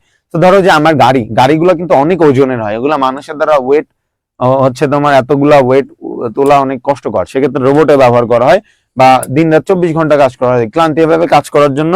আমরা জানি আমরা ক্লান্ত হয়ে পড়ি, তো ক্লান্তিহীন ভাবে কাজ করার জন্য রোবটের ব্যবহার করা হয়। যে সমস্ত কাজ করা স্বাভাবিকভাবে মানুষের জন্য বিপজ্জনক, যেমন বিস্ফোরক নিয়ন্ত্রণ, যে বোম ডিফিউজের কথা বলছিলাম, ডুবে যাওয়া জাহাজের অনুসন্ধান, খনির অভ্যন্তরে কাজ করা, শারীরিক পরিশ্রমের বা বিপজ্জনক বা জটিল কাজগুলো রোবটের সাহায্যে আমরা করতে পারি।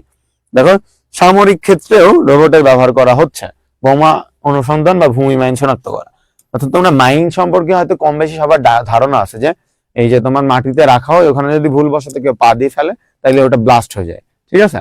তো এই ক্ষেত্রে যদি একটা তোমার আর্মি বা আমরা যে তোমার আর্মি ফোর্স বুঝি, যুদ্ধের ক্ষেত্রে যদি ওরা এভাবে মারা যেতে থাকে, সেটা দেশের জন্য অনেক ক্ষতি। সেক্ষেত্রে রোবট যদি দেয়, ওরা কিন্তু ওটা শনাক্ত করতে পারে, বা যদি নাও পারে সেই ব্লাস্ট হইলে ও মারা যাবে, মানুষ মারা যাবে না।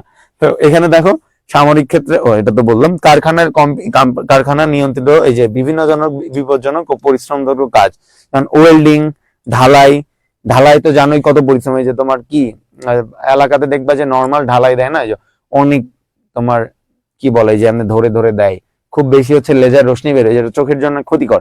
তো যখন আমি বড় কোম্পানিতে যাবো, ওগুলো কিন্তু আরো ব্যাপকভাবে ব্যবহার করা হয়, সেখানে রোবট দিয়ে কাজ করানো সুবিধাজনক। ভারী মাল উঠানো, এই যে এটা মনে রাখবা, ভারী মাল উঠানো, অনেক ভারী ভারী মাল ওদের দিয়ে উঠানো যায়।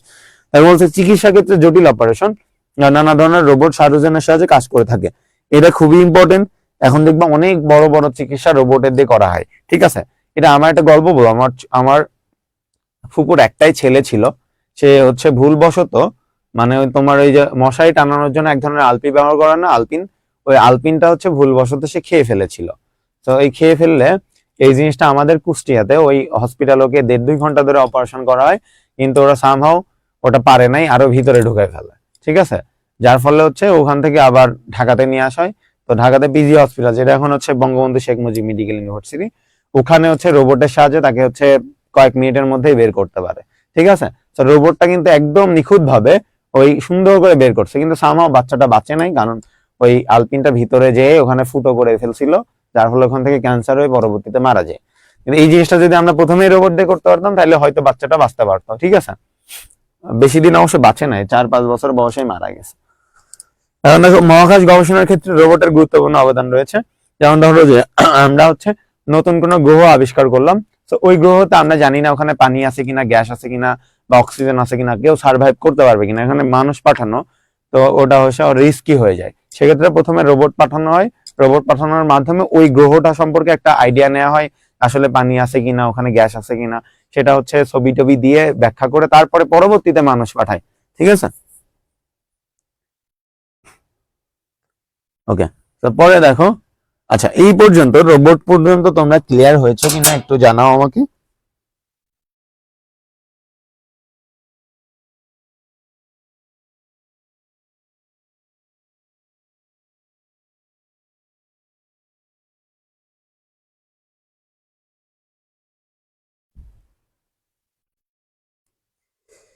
তোমরা এটা ক্লিয়ার হয়েছো কিনা একটু কমেন্ট বক্সে জানাও আমাকে, তাহলে আমি পরের স্লাইডে যেতে পারি। এই টপিকগুলো কিন্তু ইজি, তোমরা নিজেরাই চাইলে পড়তে পারবা পারবা, কিন্তু আমি হচ্ছে একটু তোমাদের, আমি ওই বইয়ের ভাষায় পড়াই না, আমি একটু গল্প করে করে বুঝাই দিচ্ছি যাতে তোমাদের মনে থাকে, মানে কি কেমনে মনে রাখতে পারো সেই জন্য আমি হচ্ছে তোমাদের কিছু টেকনিক আর কি গল্প করে দিচ্ছি। এমনিতে নর্মালি এগুলো তোমরাও পারবা, এগুলো একদম ইজি। এখানে ম্যাক্সিমাম কমেন্ট করেছো ক্লিয়ার, ওকে। সো আমরা পরের স্লাইডে যদি যাই, এই পরের স্লাইডে আসি আমরা। তো এখানে বলছে ক্রায়ো সার্জারি। সো এখানে এখানে প্রথমে দেখো বলছে গ্রিক শব্দ ক্রাউস, এটা এই প্রথম লাইনগুলো মনে রাখবে। ক্রাউস থেকে ক্রায়ো শব্দটি এসেছে, যার অর্থ হচ্ছে বরফের মতো ঠান্ডা, এবং সার্জারি অর্থ তোমরা সবাই জানো চিকিৎসা।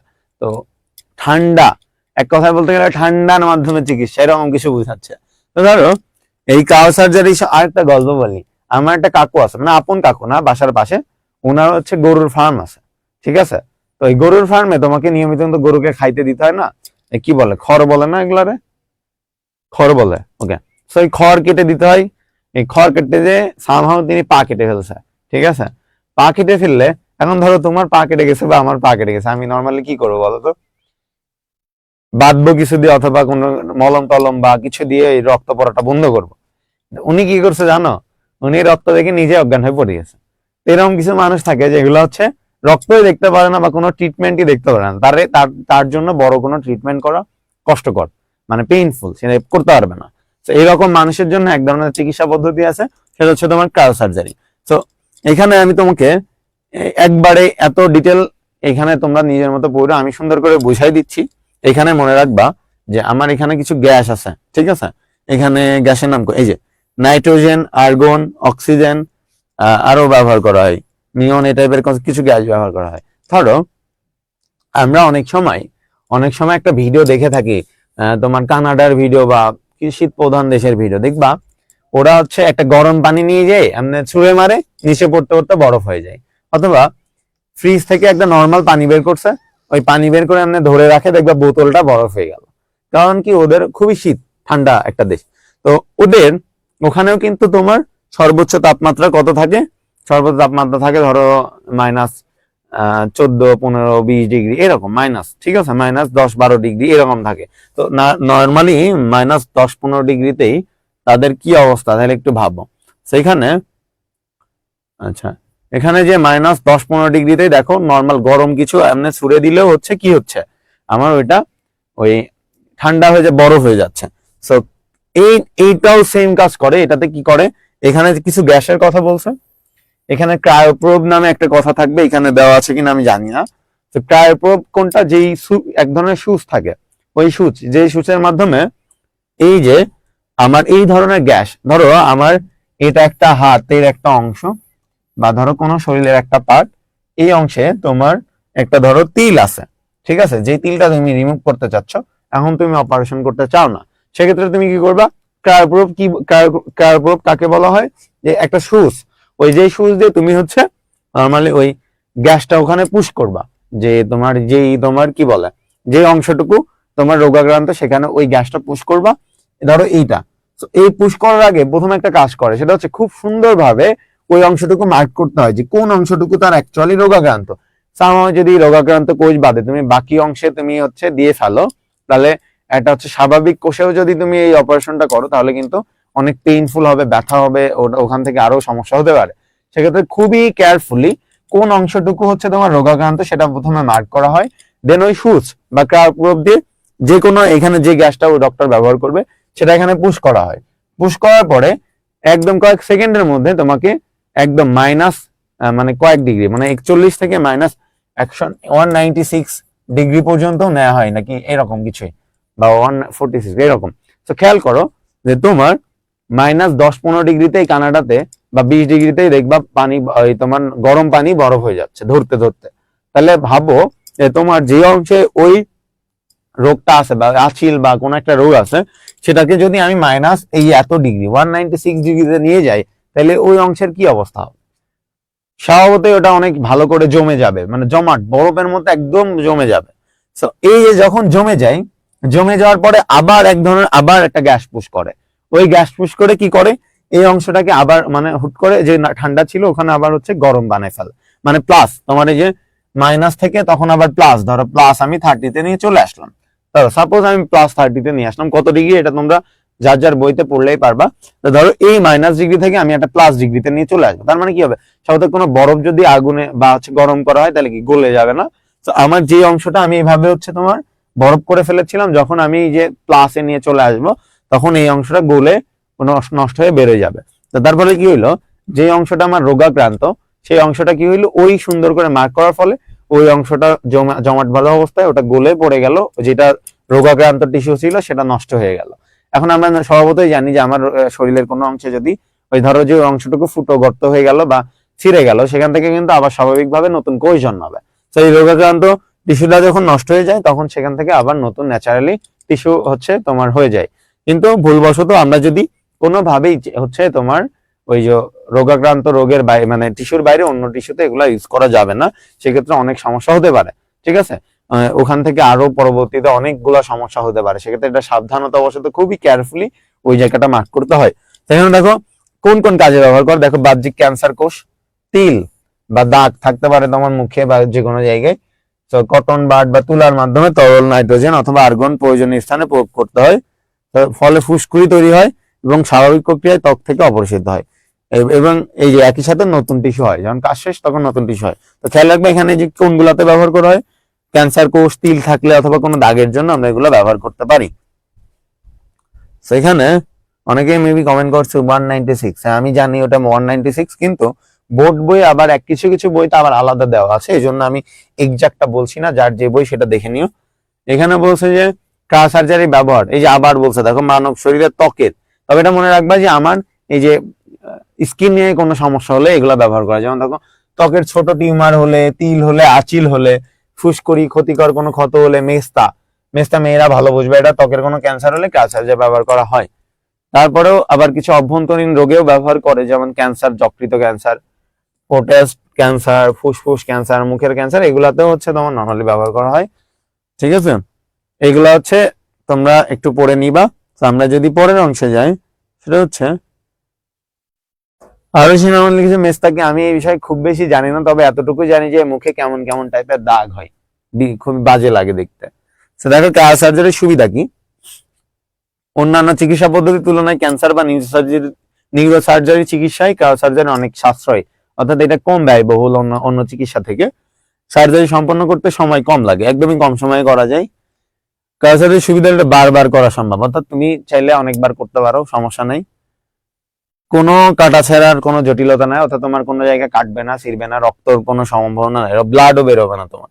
এটি সাধারণ সার্জারির চেয়ে কম বেদনাদায়ক, অর্থাৎ নর্মালি আমি যখন কোনো কাটা ছেঁড়া করবো সেটা যতটুকু পেইন আমার হবে, ক্রায়ো সার্জারিতে এত পেইন তোমার লাগবে না, অর্থাৎ এটা হচ্ছে তোমার কম বেদনাদায়ক। যেটা বলছে রক্তপাত হয় না বললেই চলে, হলেও সেটা খুবই কম পরিমাণ। তা বলছে জটিল পার্শ্ব প্রতিক্রিয়া নেই, অর্থাৎ খুব বেশি বড় যে কোনো ইস্যু হইতে পারে এই চিকিৎসার কারণে, দেখবে অনেক সময় কোনো ট্রিটমেন্ট করার ফলে তোমার আরো অন্য কোনো রোগ হয়ে যায়, সেক্ষেত্রে এটাতে সম্ভাবনা নাই না এমন না, তবে কম, অন্যগুলোর তুলনায় খুবই কম, জটিল পার্শ্ব প্রতিক্রিয়া তেমন নাই।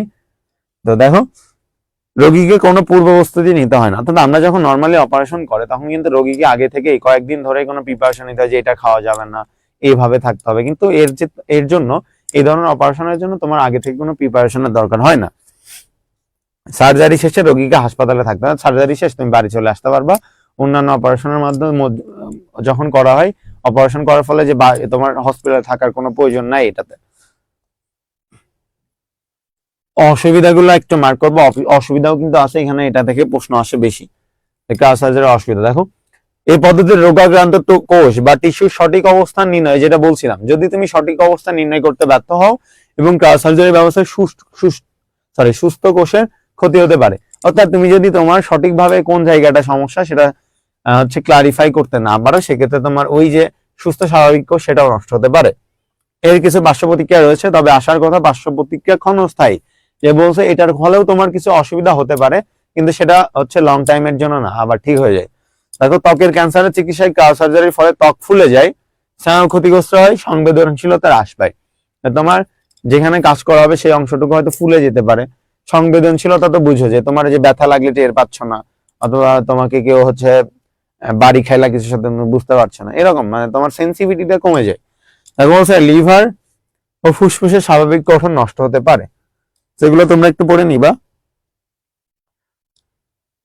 ওকে, সো এই পর্যন্ত এটা ক্লিয়ার কিনা তোমরা একটু জানাও। তোমরা এইটা বুঝেছো কিনা একটু কমেন্ট বক্সে জানাও।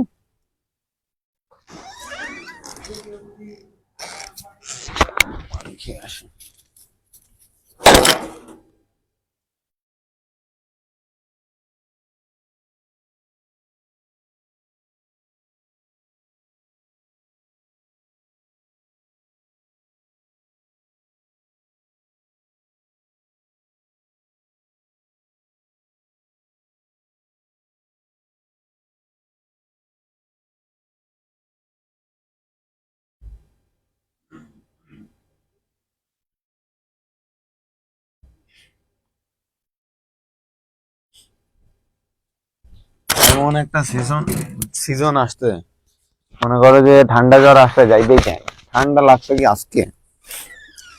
দেখো, এবার আমরা পড়বো হচ্ছে বায়োমেট্রিক্স। তো বায়োমেট্রিক্স খুবই ইজি, সবাই জানো। যেমন ধরো তোমার ফোনেও থাকে এই ফিঙ্গারপ্রিন্ট থাকে না, যা তোমার ফিঙ্গারপ্রিন্ট ছাড়া অন্য কেউ কি খুলতে পারে? অন্য কারোর ফিঙ্গার দিয়ে খুলতে পারে না। এই সেম জিনিসটা হচ্ছে বায়োমেট্রিক্স, এটাও বায়োমেট্রিক্স। আমরা একটু ডিটেল বলি। দেখো বলছে গ্রিক শব্দ বায়ো, গ্রিক শব্দ বায়ো যার অর্থ লাইফ বা প্রাণ, এবং মেট্রিক হচ্ছে পরিমাপ করা। তার মানে জিনিসটা কেমন হচ্ছে যে আমার প্রাণ পরিমাপ করা না, আমার ডেটাটা পরিমাপ করা। দেখো বলছে ডেটা পরিমাপ এবং বিশ্লেষণ করার প্রযুক্তি। বায়োমেট্রিক্স হলো এমন একটা প্রযুক্তি যেখানে কোনো ব্যক্তির শারীরবৃত্তীয় অথবা আচরণগত বৈশিষ্ট্যের উপর ভিত্তি করে অদ্বিতীয়ভাবে চিহ্নিত করা যায়। অর্থাৎ বায়োমেট্রিক্স এর মাধ্যমে আমার হচ্ছে শারীরিক যে গঠন, আমার টিস্যুর গঠন, ডিএনএ বা এইগুলা, অথবা আমার আচরণ, যে আমি কিভাবে কথা বলি, কিভাবে নাড়াচড়া করি, অথবা আমি কতটুকু স্পিডে কথা বলি, কিভাবে তোমাকে নোটিস করি, এই হচ্ছে আচরণগত জিনিসগুলোও দেখতে পারে একটা হচ্ছে বায়োমেট্রিক্স। এটা হচ্ছে, আবার বলি, আমার হচ্ছে বডি স্ট্রাকচার অথবা আমার আচরণ, যে কোনো কিছু, এই দুইটাই হইতে পারে, যে শারীরবৃত্তীয় অথবা আচরণগত বৈশিষ্ট্যের উপর ভিত্তি করেও তোমরা শনাক্ত করা যায়। তোমরা কি ক্লিয়ারলি আমার কথা বুঝতে পারছো? আমার একটু সমস্যা হচ্ছে কথা বলতে, ঠান্ডা লাগছে এই জন্য। ওকে, তো দেখো বায়োমেট্রিক্স প্রযুক্তি ব্যবহারের ক্ষেত্রসমূহ কি বলছে? কোনো কক্ষ, প্রোগ্রাম বা সফটওয়্যার ও যে কোনো ডিজিটাল সিস্টেমে প্রবেশাধিকার নিয়ন্ত্রণ। অথবা ধরো যে আমার এই যে বলছে কোনো কক্ষ অথবা রুম, প্রোগ্রাম বা সফটওয়্যার, অথবা যে কোনো ডিজিটাল সিস্টেম, অথবা আমি আমার ধরো যে চাচ্ছি আমার রুমে কেউ প্রবেশ করতে পারবে না আমার পারমিশন ছাড়া, অথবা ধরো আমার যে প্রোগ্রাম বা আমি একটা সফটওয়্যার ইউজ করছি, ধরো ফেসবুকে একটা সফটওয়্যার, আমি চাচ্ছি যে আমার ফেসবুকে অন্য কেউ ঢুকতে না পারুক, ঠিক আছে? সেক্ষেত্রে আমরা বায়োমেট্রিক্স এর ব্যবহার করতে পারি। যেমন হচ্ছে আমরা এই যে ফিঙ্গারপ্রিন্ট দিয়ে রাখতে পারি যাতে আমার রুমে কেউ ঢুকতে না পারে, অথবা আমার ফেসবুকে ঢুকতে গেলে তার ফিঙ্গারপ্রিন্টটা দিতে হয়, যেটা আমার ফিঙ্গারপ্রিন্ট ম্যাচ না করলে সেটা যেহেতু খুলবে না। তারপর দেখো বলছে কোন শিক্ষা প্রতিষ্ঠানের শিক্ষার্থী, শিক্ষক বা ব্যবসা প্রতিষ্ঠানের কর্মকর্তা কর্মচারীর উপস্থিতি রেকর্ড করতে। তোমরা যারা অনেকগুলা কলেজে দেখবে বায়োমেট্রিক্স আছে, যে তুমি আসলে আসছো কিনা, সেটা যখন ক্লাসে যাবা তখন তোমাকে বায়োমেট্রিক্স দিয়ে তোমাকে ক্লাসে জয়েন করতে হয়। এখন আগের মতো যে রোল নাম্বার 1, রোল নাম্বার 2 এমনি ডাকার সিস্টেম নাই, বায়োমেট্রিক্স দিতে হয়, তাহলে তুমি আসছো কিনা সেটা রেকর্ড হয়ে যায়।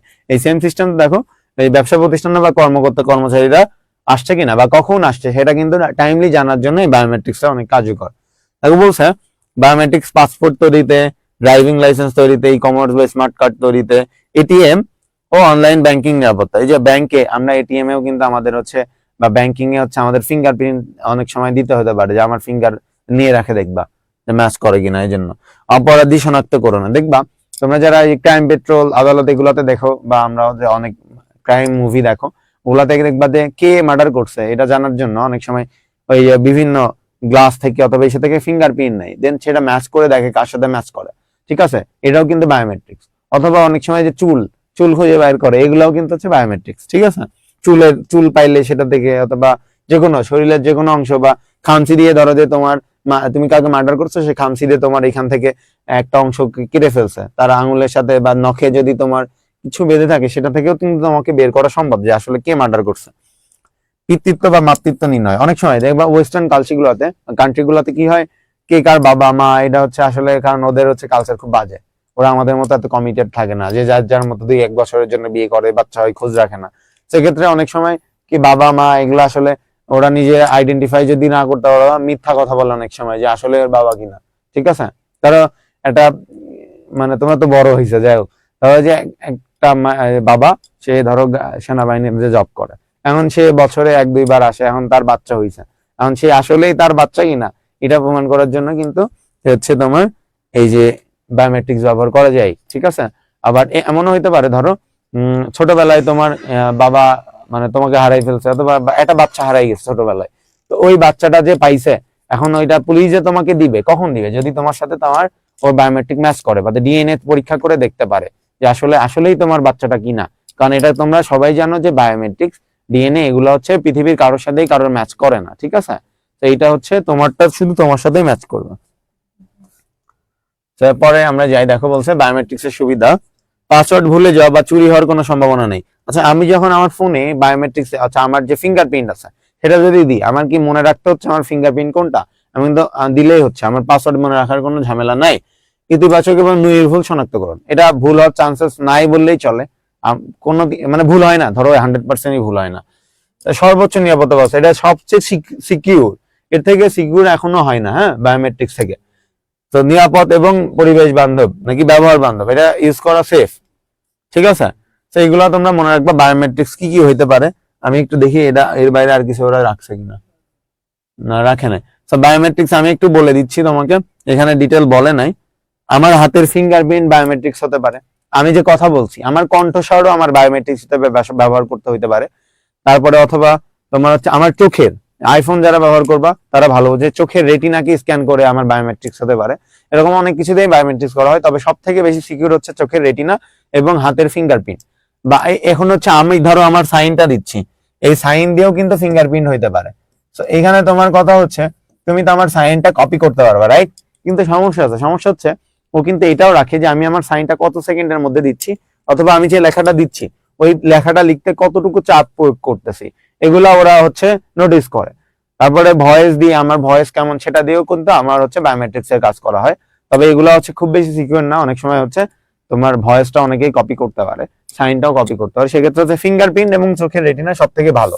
এখানে তোমার প্রশ্ন আসে যে ওখানেও তোমার কণ্ঠস্বর আছে, সাইন আছে, বা চোখের রেটিনা আছে, ফিঙ্গারপ্রিন্ট আছে, এর মধ্যে তোমার কাছে কোনটা সব থেকে উত্তম বায়োমেট্রিক্স বলে তোমার মনে হয়, সে এরকম প্রশ্ন আসতে পারে। বায়োমেট্রিক্স তোমরা কি ক্লিয়ার হয়েছো?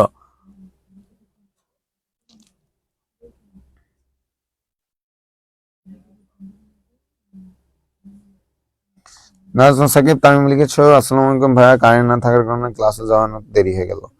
সমস্যা নাই, আমি জানি তুমি রেগুলার স্টুডেন্ট, কে কাজ করে না করে এটা আমি জানি।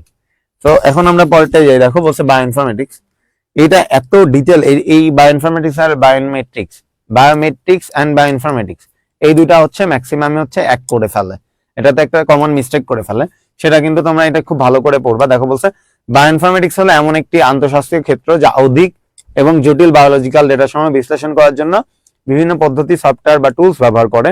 বায়োইনফরমেটিক্স বিজ্ঞানের এমন একটি আন্তঃশাস্ত্রীয় ক্ষেত্র যেখানে কম্পিউটার বিজ্ঞান, এটা মনে রাখবে, কম্পিউটার বিজ্ঞান,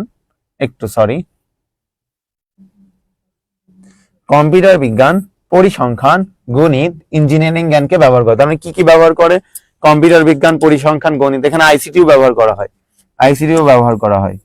তো তারপরে বলছে বিভিন্ন বায়োলজিক্যাল ডেটা সমূহ বিশ্লেষণ, ব্যাখ্যা করা হয়।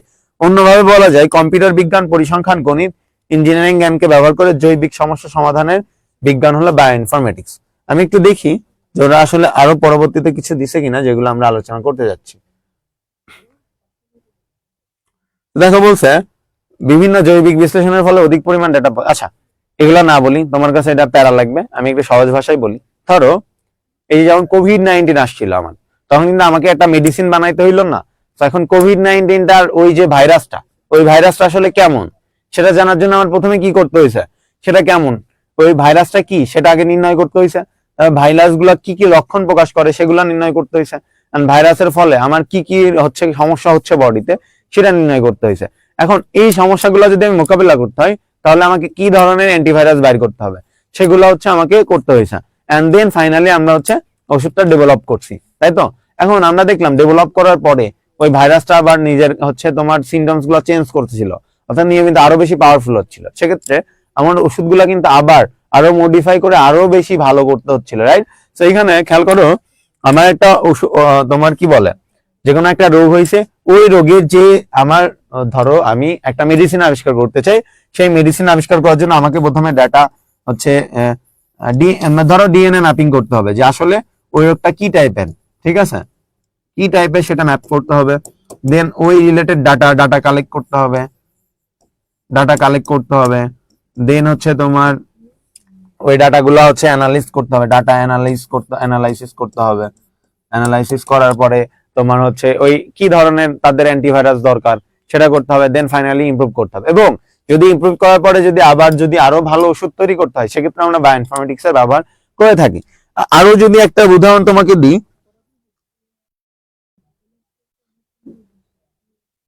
আচ্ছা, আরো যদি আমি কোনো আইডিয়া দিতে চাই, ধরো এখন ধরো যে এখানে 3টা মানুষ আছে, আমি আঁকাইতে খুব বাজে পারি, তারপরে ধরো কিছু আঁকাবো না, ধরো যে এটা একটা মানুষ, এইটা একটা মানুষ, এইটা একটা মানুষ, ঠিক আছে। তো এই মানুষগুলা 3জনেরই একই টাইমে জ্বর আসছে। সাপোজ 3জন বৃষ্টিতে ভিজে খেলাধুলা করছে, এখন তার 3জনেরই জ্বর আসছে। খেয়াল করো, ধরো রোগী নাম্বার 1 ও একা, আচ্ছা আরেকজন আঁকাই তাহলে আরো ভালো বুঝাইতে পারবো। ধরো যে এই যে রোগী নাম্বার 1 তার হচ্ছে এমনিতেই অটো জ্বর সেরে যাবে। রোগী নাম্বার 2 তার হয়তো নাপা খেতে হবে। রোগী নাম্বার 3 তার ডাক্তার দেখাইতে হবে, ডাক্তার দেখানোর পরে ডাক্তার হচ্ছে ধরো যে নাপা এক্সট্রা, অথবা এর সাথে হয়তো বা এক্সট্রা কোনো অ্যান্টিবায়োটিক দিতে পারে। এবং নাম্বার 4 যে আছে ওর হয়তো অপারেশনই করতে হতে পারে, ডাক্তারকে স্যালাইন ট্যালাইন নিয়ে ধরো ডাক্তারের হসপিটালে অ্যাডমিটও করতে হতে পারে, ঠিক আছে। কেন? কারণ হচ্ছে এই যে আমি আবার বলছি, একজনকে কারোর দেখবে জ্বর সেরে যায়, কারোর একটা নাপা খাইলেই হয়, কারোর নাপা এক্সট্রা খাইতে হয়, কারোর হয়তো আবার মেডিসিন খাইতে হয়, অনেক দামি দামি হসপিটালে অ্যাডমিট হইতে হয়। কেন? কারণ এই 4জনের ইমিউনিটি সিস্টেম কিন্তু আলাদা, কারোর স্ট্রং কারোর দুর্বল, রাইট। এখন ধরো তুমি একটা ডক্টরের কাছে গেছো, তোমার জ্বর আসছে, এখন ডক্টর কি তোমাকে প্রথমে অ্যান্টিবায়োটিক দিবে না, প্রথমে কিন্তু নর্মাল ওষুধ দিবে তোমাকে, ঠিক আছে। তোমাকে একটা নাপা দিল, তুমি বাসায় এসে নাপা খাইলা, একদিন খাইয়ে দেখলা তোমার কমছে না, তারপরে আবার ডাক্তারের কাছে যাবা, সে তোমাকে নাপা এক্সট্রা বা একটু দামি ওষুধ দিবে, ঠিক আছে। তখন ওইটাতেও যখন কাজ হবে না, তোমাকে কিন্তু ফাইনালি হচ্ছে অনেক কিছু করে, সাবওসিটার অনেক কিছু দিয়ে দেয়, তারপরে তোমার হসপিটালে অ্যাডমিটও করতে হয়, ফাইনালি লাস্ট স্টেজে যায়। তো এইগুলা এখন তোমাকে যে অনেকগুলা, ধরো তোমার একদম লাস্ট স্টেজের রোগী, তোমার অপারেশন করতে হয়, এমন ডক্টর তো আর জানে না, ডক্টর তোমাকে নাপা খাওয়াইলো, নাপা এক্সট্রা খাওয়াইলো, বিভিন্ন ওষুধ খাওয়াইলো, তারপরে অপারেশন করলো। এখন এই যে এতগুলো ওষুধ খাইলা, তার ফলে তোমার বডিতে সমস্যা না, ওষুধ খাওয়া কিন্তু অনেক ক্ষতিকর, ঠিক আছে। কোনো রোগ যদি তোমরা নর্মালি ন্যাচারালি কিওর হওয়া সম্ভব হয় তাহলে তোমরা ন্যাচারালি সেটাকে করতে দিবা, ওষুধ খাওয়া খুবই খারাপ কাজ, ঠিক আছে। তো আমি এই যে এতগুলো ওষুধ যে খাইলাম এর জন্য কিন্তু আমার বডিতে ক্ষতি হতে পারে, তাই তো, আমার ইমিউনিটি সিস্টেমে সমস্যা হতে পারে। সেক্ষেত্রে ওই ডাক্তার যদি কেমন হইতো, বুঝতে পারতো যে প্রথমেই বুঝতে পারতো যে ওর নাপাতেও কাজ হবে না, নাপা এক্সট্রাতেও কাজ হবে না, কোনো অ্যান্টিবায়োটিকের কাজ, ওকে অপারেশনই করতে হবে। অথবা ওই ডাক্তার বুঝলো যে তোমার শুধু নাপা দিলেই কাজ হবে, ঠিক আছে, কেমন হইতো, ভালো হইতো না। এই যে বায়োইনফরমেটিক্স হলে কি হয়, ধরো তোমার সম্পূর্ণ বায়োলজিক্যাল ডাটা, তোমার জৈবিক যত ডাটা ওই ডক্টরের কাছে বা একটা রোবটের কাছে আছে বা একটা কম্পিউটারে আছে, সেই কম্পিউটার অ্যানালাইসিস করে দেখলো যে তুমি মানুষটার ইমিউনিটি সিস্টেমটা এমন, তোমার হচ্ছে নাপাতে কাজ হবে না, তোমার নাপা এক্সট্রা লাগবে, সে তোমাকে নাপা এক্সট্রা দিল, যার ফলে তুমি নাপা এক্সট্রা খাওয়ার ফলেই তোমার অসুখটা সেরে গেল। এত কষ্ট তোমার, এত ঘুরাই ফিরাই কাজ করতে হইলো না। কেন? কারণ ও অ্যানালাইসিস করছে যে আসলে তোমার যে রোগটা হয়েছে সেটা কেমন, জ্বরই হবে ব্যাপারটা এমন না, আমি কিন্তু বুঝাচ্ছি, তোমার যে অসুখটা হয়েছে সেটা কেমন, তোমার যে অ্যান্টিবডিটা কেমন, তুমি এটা ফাইট করতে হলে তোমার কেমন ধরনের ওষুধ দরকার হবে, এবং ফাইনালি সে ধরনের কিছু একটা প্রোভাইড করা। এই যে তোমার ডিটেল, পুরা হিউম্যান ডিটেল সবার ডিটেল তার কাছে থাকবে, যে তার মানে তার ভিতরে ইমিউনিটি সিস্টেম কেমন, তার বডি কিভাবে কাজ করে, রেসপন্স করে, সবগুলা মিলাই সে একটা ফাইনাল কনক্লুশন দিতে পারবে। ঠিক আছে, তো এখান থেকে যেটা খুবই ইম্পর্টেন্টলি প্রশ্ন আসে এটা হচ্ছে ওই নতুন ওষুধ তৈরিতে, নতুন কোনো হচ্ছে মেডিসিন তৈরিতে অথবা মেডিসিন ডেভেলপমেন্টের কাজে বায়োইনফরমেটিক্স বেশি ব্যবহার করা হয়। বা ধরো যে একটা গাছের নতুন জাত উৎপাদন, সেটা আরো হাইব্রিড করা, এই টাইপের কাজেও হচ্ছে, শুধু মানুষ না কিন্তু গাছের ক্ষেত্রেও হতে পারে। ঠিক আছে, সেগুলো হচ্ছে বায়োইনফরমেটিক্স এর মধ্যে পড়ে। বায়োইনফরমেটিক্স এর জৈবিক, যাকে বলছে যে ডিএনএ, জিন, অ্যামিনো অ্যাসিড, নিউক্লিক অ্যাসিড, এগুলার কাজ করে। বায়োইনফরমেটিক্স এর উদ্দেশ্য কি দেখো বলছে, প্যাটার্ন রিকগনিশন। এই যে ধরো যে একটা রোগ আসছে, ওই রোগটার প্যাটার্ন কেমন সেটা হচ্ছে রিকগনাইজ করা। ডেটা মাইনিং, মাইনিং মানে আমরা জানি হচ্ছে বের করা, মানে খুঁজে বের করা। ঠিক আছে, যে আমি প্রথমে কোন ধরনের রোগ, সেটা হচ্ছে ওই রোগের এক একটা রোগের প্যাটার্ন এক এক রকম। ঠিক আছে, সে প্যাটার্নটা আমাকে আগে রিকগনিশন করতে হবে বা হচ্ছে বুঝতে হবে কি, দেন ওই সম্পর্কিত যে রোগটা আমি বুঝতে পারলাম সেই সম্পর্কে আমাকে ডেটা কালেক্ট করতে হবে। তারপরে ভিজুয়ালাইজেশনের সাহায্যে, জৈবিক ভিজুয়ালাইজেশনের মাধ্যমে কি জৈবিক প্রক্রিয়া সঠিকভাবে অনুধাবন করা, যে আসলে কি ধরনের ওষুধ লাগবে বা কি আমাকে বানাইতে হবে, অর্থাৎ জিন বিষয়ক তথ্য অনুসন্ধান করে জ্ঞান তৈরি করা। তারপরে রোগ বালাইয়ের কারণ হিসেবে জিনের প্রভাব সংক্ষিপ্ত সম্পর্কিত জ্ঞান আহরণ করা, যে এই যে রোগ বালাই যেটা হচ্ছে সেটা কি কারণে হচ্ছে, জিনের প্রভাব কি, সেটার জ্ঞান আহরণ করা। এবং দেন ওষুধের গুণাগুণ, উন্নত নতুন ওষুধ, অর্থাৎ নতুন ওষুধ যদি আবিষ্কার করতে চাও সেক্ষেত্রে, অথবা যে ওষুধ এক্সিস্ট অলরেডি আছে সেটার গুণাগুণ বা মান আরো বাড়ানোর জন্য ব্যবহার করা হয়। তারপর বলছে বায়োইনফরমেটিক্সে যে কোনো জৈবিক ডাটা বিশ্লেষণ করার ক্ষেত্রে একটি বায়োইনফরমেটিক্স টুল নির্মুক্ত তিনটি প্রধান কাজ করে থাকে। প্রথম বলছে ডিএনএ সিকোয়েন্স থেকে, এই যে ডিএনএ সিকোয়েন্স থেকে প্রোটিন সিকোয়েন্স নির্ণয় করা, প্রোটিন সিকোয়েন্স থেকে প্রোটিন স্ট্রাকচার নির্ণয় করা, প্রোটিন স্ট্রাকচার থেকে প্রোটিনের কাজ নির্ণয় করা। তো তারপরে দেখি আমরা আর কি বলছে ওরা। আচ্ছা, এই ছিল মোটামুটি আমার বায়োইনফরমেটিক্স। তো বায়োইনফরমেটিক্স সম্পর্কে আমি একটা ধারণা দেওয়ার চেষ্টা করেছি, এইগুলার বাইরে যা লেখা আছে এর বাইরে আমি একটা ধারণা দেওয়ার চেষ্টা করেছি। আশা করছি তোমরা বুঝতে পারছো। তোমরা একটু কমেন্ট বক্সে জানাও যে বায়োইনফরমেটিক্স তোমরা কম বেশি বুঝেছো কিনা।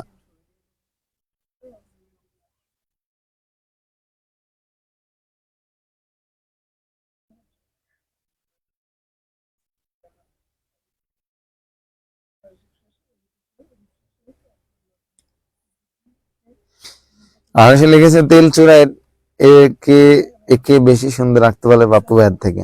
আমি যে কত সুন্দর আঁকাই তুমি কি জানো? আব্দুর রহমান লিখেছে আলহামদুলিল্লাহ, আসসালামু আলাইকুম ভাই, কারেন্ট ছিল না তাই দেরি। আচ্ছা সমস্যা নাই, এখন থেকে ক্লাস কন্টিনিউ করো। আচ্ছা, অনেকে লিখেছে জি ক্লিয়ার। আচ্ছা তাহলে আমরা পরেরটাই যাই। দেখো বলছে জেনেটিক ইঞ্জিনিয়ারিং কি, তো বলছে এত আমি ডিটেল এটাও এত কষ্ট দিব না তোমাদের, দেখি ওরা কি কি বলছে তার উপরে আমি একটা সামারি দিচ্ছি তোমাদের। এই জেনেটিক ইঞ্জিনিয়ারিং একটা সামারি দিই, ঠিক আছে।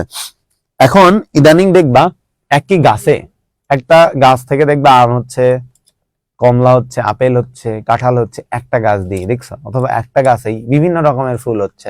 ঠিক আছে, গোলাপ ফুল হচ্ছে, কৃষ্ণচূড়া হচ্ছে, এরকম কিছু কি তোমরা কখনো দেখেছো যে একই জিনিস অনেকগুলো হচ্ছে?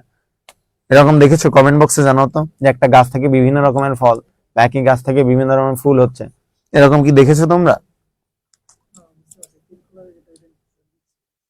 আরো সে লিখেছে ভাই স্লাইড দিয়ে দিন, অবশ্যই দিয়ে দিব, একটু পরেই পেয়ে যাবা।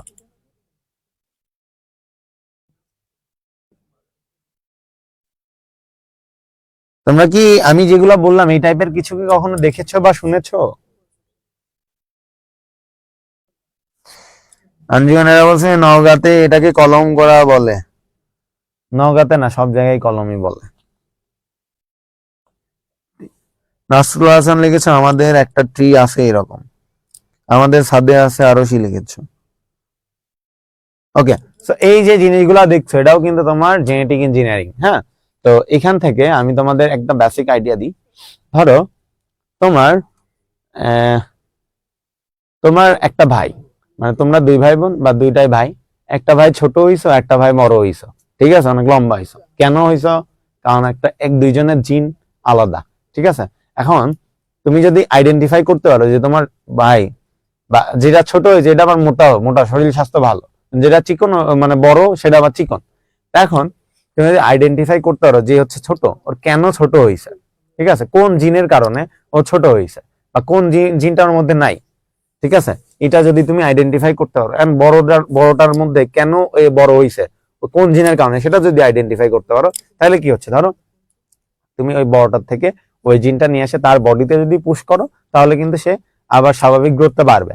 এবং ধরো যে লম্বা হয়েছে, ও আবার চিকন হয়েছে, কেন চিকন হয়েছে ওটাও যদি তুমি আইডেন্টিফাই করতে পারো, তাহলে কি ওই যেটার কারণে তোমার স্বাস্থ্য ভালো হবে, ওই জিনটা যদি তোমার মধ্যে পুশ করা হয়, তাহলে কি সে মোটা হবে? হবে। কারণ হচ্ছে এই জিনগত সমস্যার কারণে মূলত হচ্ছে একটা মানুষ লম্বা, এই যে কেউ যদি ছোট হয়, কেউ লম্বা হয়, কেউ অস্বাভাবিকভাবে মোটা হয়, এই সবগুলা কিন্তু জিনগত কারণে হয়ে থাকে। তারপরে ধরো তুমি বাসায় একটা কুমড়া গাছ লাগাইছো, এখন এই কুমড়া গাছ হচ্ছে তোমার ফুল ফুটে, তারপরে ফুল পচে নষ্ট হয়ে যায় কুমড়া হওয়ার আগেই, এটাও কিন্তু একটা জিনগত সমস্যার কারণে হচ্ছে। তো ওইখানে কেন ওই রোগটা হচ্ছে সেটা যদি তুমি আইডেন্টিফাই করতে পারো, এবং ধরো যে পাশে আরেকজন লাগাইছে, তার কুমড়া আবার বড় বড় কুমড়া হচ্ছে, কেন হচ্ছে, তার কোন রোগ প্রতিরোধ ক্ষমতা কোন জিনের কারণে, সেটাও যদি তুমি আইডেন্টিফাই করতে পারো, ওই গাছ থেকে যদি ওই জিনটা তুমি এই গাছে পুশ করতে পারো, তাহলে কিন্তু এই গাছে ওই অসুবিধা হবে না। এরপরে ধরো আমরা জেনে থাকি আগে 1 বিঘা জমিতে যতটুকু ধান উৎপাদন বা অন্য যে কোনো ফসল উৎপাদন করা হতো, এখন তার থেকে কয়েক গুণ বেশি হয়। এটাও কিন্তু জেনেটিক ইঞ্জিনিয়ারিং এর কারণেই হয়। কারণ হচ্ছে আমরা বুঝতে পারছি যে কোন জিনের কারণে একটা ফসল ভালো হচ্ছে, কোন জিনের কারণে একই জায়গার ধান আবার কম হচ্ছে, উৎপাদন হচ্ছে। তো আমি কি করলাম, ওই ভালো জিনটা ওর মধ্যে পুশ করার ফলে ও আবার ভালো ধান দেওয়া শুরু করলো বেশি করে। আবার কিছু কিছু জায়গায় দেখবা কিছু কিছু ধান হচ্ছে পানি বেশি হইলে ওটা হচ্ছে মারা যায়, বা যে কোনো ফসল। আবার কিছু ফসল দেখবা ওই পানির আন্ডারে, পানির নিচেও যদি কয়েকদিন থাকে তাও নষ্ট হয় না, মরে না। তো ওটাও কিন্তু একটা জিনের কারণে। তো আমি দেখলাম, আমি যে এলাকাতে ধরো আমি আছি কক্সবাজার, তো কক্সবাজারে কি হচ্ছে, নিয়মিত বন্যা হচ্ছে, যার ফলে আমি যে ফসলটাই লাগাচ্ছি আমার ফসলগুলো নষ্ট হয়ে যাচ্ছে। তো আমি কি দেখলাম, আমি একটা গবেষণা করলাম, গবেষণা করে দেখলাম এমন কোন গাছ যেটা পানির নিচে কয়েকদিন থাকে বা কয়েক মাস থাকে তাও নষ্ট হয় না। তো আমি একটা পাইলাম। তো পাওয়ার পর দেখলাম কেন, আসলে কোন কারণে ও নষ্ট হচ্ছে না, একটা জিন আছে। বাট ওই জিনটা আমি আইডেন্টিফাই করলাম, দেন আমি যে ধান বা যেটাই লাগাচ্ছি ওর মধ্যে যদি আমি ওই জিনটা পুশ করতে পারি, তখন কিন্তু ওই ধান বা ওই যে গম বলো যেটাই করো, পানির নিচে গেলে কিন্তু নষ্ট হবে না। তো তার ফলে কি হচ্ছে, আমাদের যে নর্মাল যে সমস্যাগুলা, এখন আগের থেকে বেশি ধান উৎপাদন করতে পারছি। ধানের ধরো ফুল আসলে নষ্ট হয়ে যেত বা পোকায় খেয়ে যেত, ওই পোকাও কিন্তু খাই জিনের সমস্যার কারণে। তো ওইগুলাও কিন্তু আমরা সলভ করতে পারছি। দেখো এইখান থেকে, এই স্লাইড থেকে সবচেয়ে বেশি কোশ্চেন আসবে জেনেটিক ইঞ্জিনিয়ারিং থেকে। দেখো বলছে বাংলাদেশের সবচেয়ে বেশি ব্যবহৃত হয় কৃষি খাতে।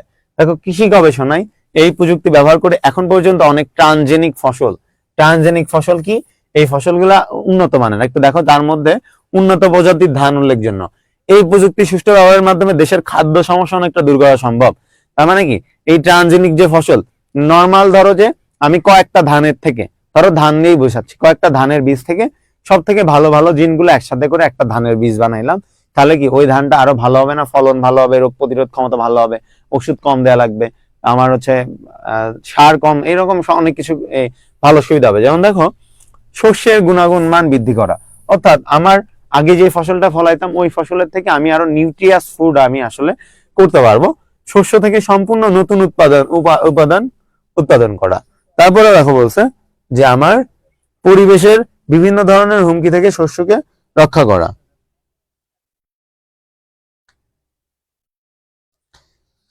এই যে বলছে বিভিন্ন ধরনের হুমকি থেকে রক্ষা করা, এই যে হুমকি, যেমন বললাম যে ধরো কিছু অঞ্চলে তোমার ওই যে পানির নিচে থাকে, কিছু অঞ্চলে আবার বিশাল ঝড় হয়, ভেঙে চুরে উড়াই নিয়ে চলে যায়, সেক্ষেত্রে আমার কোন জিন থাকলে ওই গাছটা শক্তভাবে মাটিতে দাঁড়ায় থাকবে, এই ধরনের বিভিন্ন ধরনের হুমকি থেকে। ঠিক আছে, যেমন বলছে শস্যের বৃদ্ধি ত্বরান্বিত, অর্থাৎ আমার যেই শস্যটা ধরো যে একই কোনো কারোর ধান ধরো যে 10 দিনে হয়ে যায়, আমি জানি না কয়দিন হয়, আমার এগুলো নিয়ে আইডিয়া অনেক কম। ধরো কারোর ধান পাকতে 1 মাস সময় লাগে, কারোর 20 দিন সময় লাগে। এখন তুমি 20 দিনে কেন লাগে সেটা যদি বুঝতে পারো, তাহলে ওর ধানটাও 20 দিনে আনা সম্ভব, অর্থাৎ কম সময়ে হচ্ছে কাজ করতে পারবা। রোগ প্রতিরোধ ক্ষমতা বাড়ানো, যেটা আমি অলরেডি বলছি। উন্নত মানের ফসল উৎপাদন, গৃহপালিত পশু উৎপাদন, রোগের চিকিৎসা, হরমোন তৈরি, ভাইরাস নাশক, মৎস্য উৎপাদন উন্নয়ন, ফার্মাসিউটিক্যাল পণ্য উৎপাদন, টিকা, জ্বালানি তৈরি, জেনেটিক ত্রুটি সম্পন্ন, এরকম অনেক কিছু হইতে পারে। যেমন ধরো বলছে যে গৃহপালিত পশু উৎপাদন, আমার আগেকার গরু দেখবা শরীর স্বাস্থ্য ভালো হয় না, এখনকার গরু দেখবা অনেক মাংস দেয়, অনেক বেশি দুধ দেয়, এটাও কিন্তু জেনেটিকের কারণে। ওই বডি ওর মধ্যে কি পুশ করা হয়েছে, এমন কোন জিন পুশ করে নতুন একটা হাইব্রিড গরু বানানো হয়েছে, যে গরু হচ্ছে তোমার মাংস বেশি দিবে, মানে শরীর স্বাস্থ্য ভালো হবে, দুধ বেশি দিবে, বাচ্চা দিবে ভালো, এরকম এগুলাও কিন্তু জেনেটিক ইঞ্জিনিয়ারিং এর কারণে হয়। অর্থাৎ নট অনলি কৃষি খাত, এটা মানুষের মধ্যে ব্যবহার করা হয়, মানুষের মধ্যেও দেয়। তারপরে হচ্ছে তোমার গবাদি পশুতে দিতে পারে, গাছ গাছালিতে দিতে পারে, যে কোনো কিছুতে জেনেটিক ইঞ্জিনিয়ারিং ব্যবহার করা হয়। দেখো ন্যানোটেকনোলজি, আচ্ছা তার মানে জেনেটিক ইঞ্জিনিয়ারিং এর স্লাইড শেষ। তোমরা কি আমরা এই পর্যন্ত কি বুঝতে পেরেছো? সবাই একটু কমেন্ট বক্সে জানাও তো যে বুঝতে পেরেছো কিনা।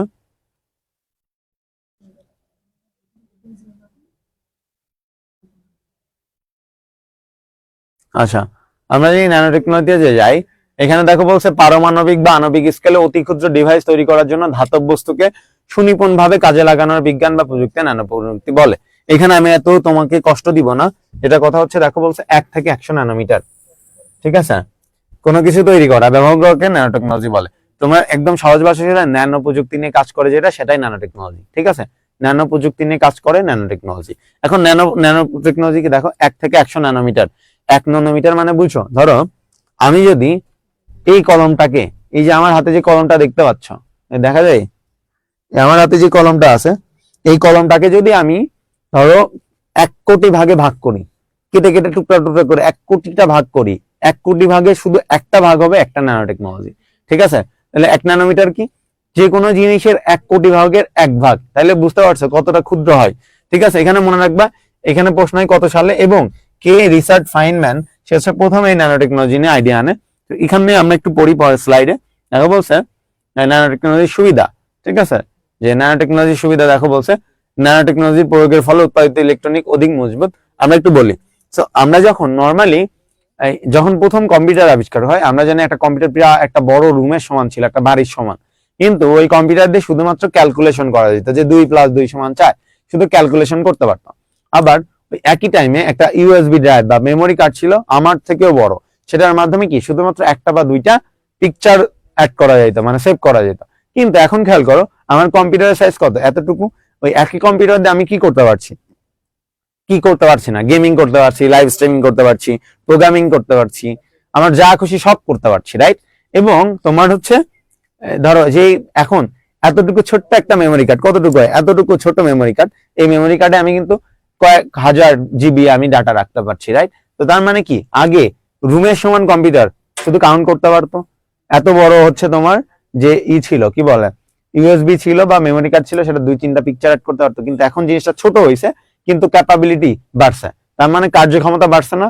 এটাই ন্যানো টেকনোলজি। জিনিসটা দেখতে ছোট হবে, মানে দিন দিন আরো ক্ষুদ্র হবে, কিন্তু কার্যক্ষমতা বাড়বে। যেমন আজ থেকে কিছুদিন পরে বা আরো কয়েক বছর পরে কম্পিউটার কিন্তু আরো ছোট হয়ে যাবে, মেমোরি কার্ড হয়তো আরো ছোট হয়ে যাবে, কিন্তু তার ক্যাপাবিলিটি আরো বাড়বে। এটাই ন্যানো টেকনোলজি, ঠিক আছে। শুধু ন্যানো টেকনোলজি আরো কোথায় ব্যবহার করে দেখো, যে ন্যানো টেকনোলজির প্রয়োগের ফলে উৎপাদিত ইলেকট্রনিক যন্ত্র অধিক মজবুত এবং টেকসই, আকারের তুলনামূলক ছোট, ওজনে হালকা এবং বিদ্যুৎ সাশ্রয়ী হয়। অর্থাৎ আমরা যদি কোনো ইলেকট্রনিক ডিভাইসেও কিন্তু আমার হচ্ছে ন্যানো টেকনোলজি ব্যবহার করা হয়, যার ফলে কি হয় সেটা দেখতে ছোট হয়, অধিক মজবুত হয়, আগের থেকে ইলেকট্রিসিটি কম খাই, মানে আমার বিদ্যুৎ সাশ্রয়ী হয় এবং অনেক বেশি মজবুত হয়।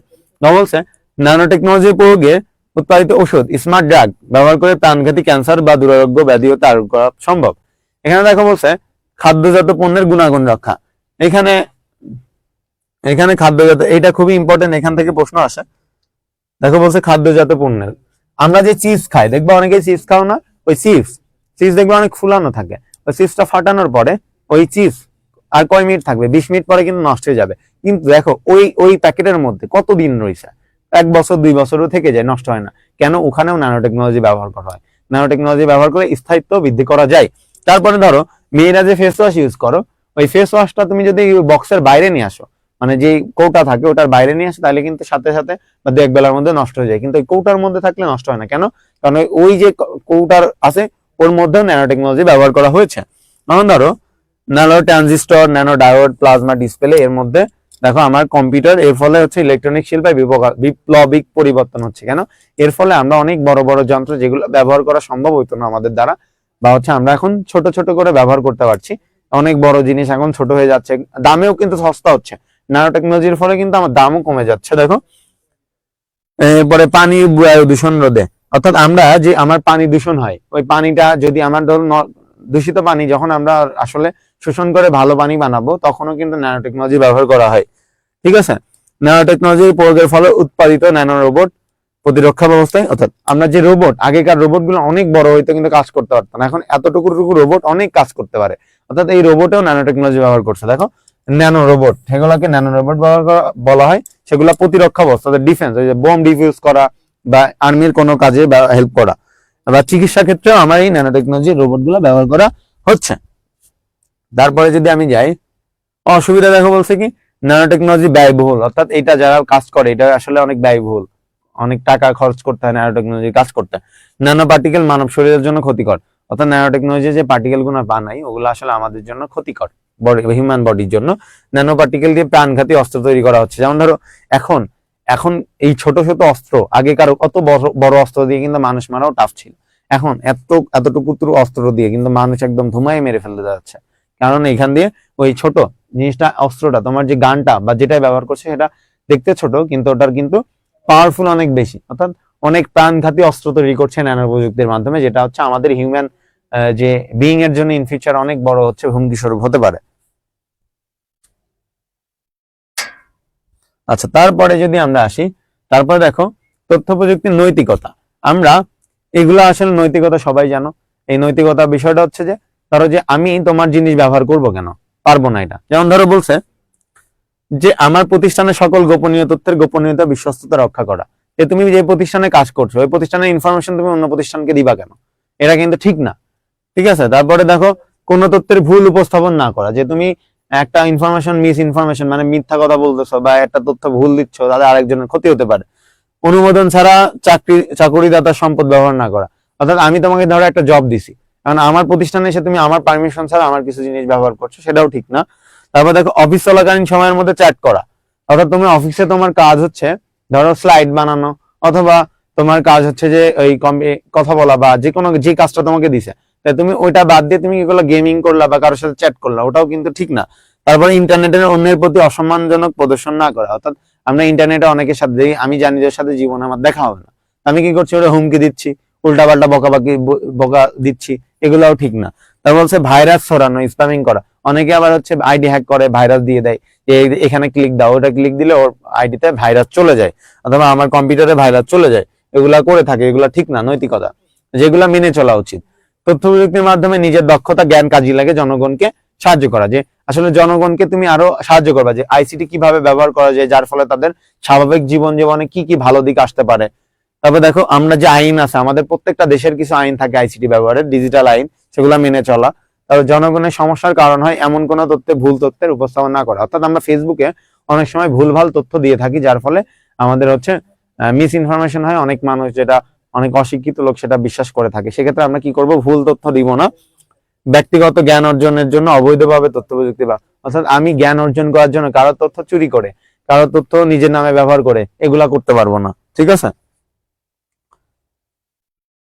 তো তারপরে যদি আমরা যাই, দেখো বলছে সফটওয়্যার পাইরেসি। এখন এইখানে কিছু ক্রাইম আমরা করে থাকি সফটওয়্যার পাইরেসি। ধরো আমি একটা সফটওয়্যার ডাউনলোড করলাম, ডাউনলোড করে সফটওয়্যারটা আমি নিজের নাম, ওই সফটওয়্যার নাম চেঞ্জ করে বা ডেভেলপারের নাম চেঞ্জ করে আমি আমার নামে চালাই দিলাম, সেটা হচ্ছে সফটওয়্যার পাইরেসি। ঠিক আছে, এটা করা যাবে না।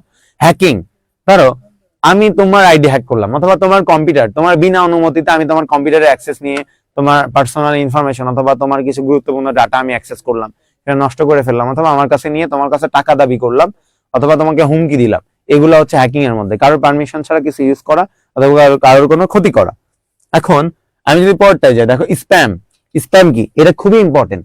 হ্যাঁ, খুবই ইম্পর্টেন্ট। স্প্যামিংটা অনেকেই বুঝে না।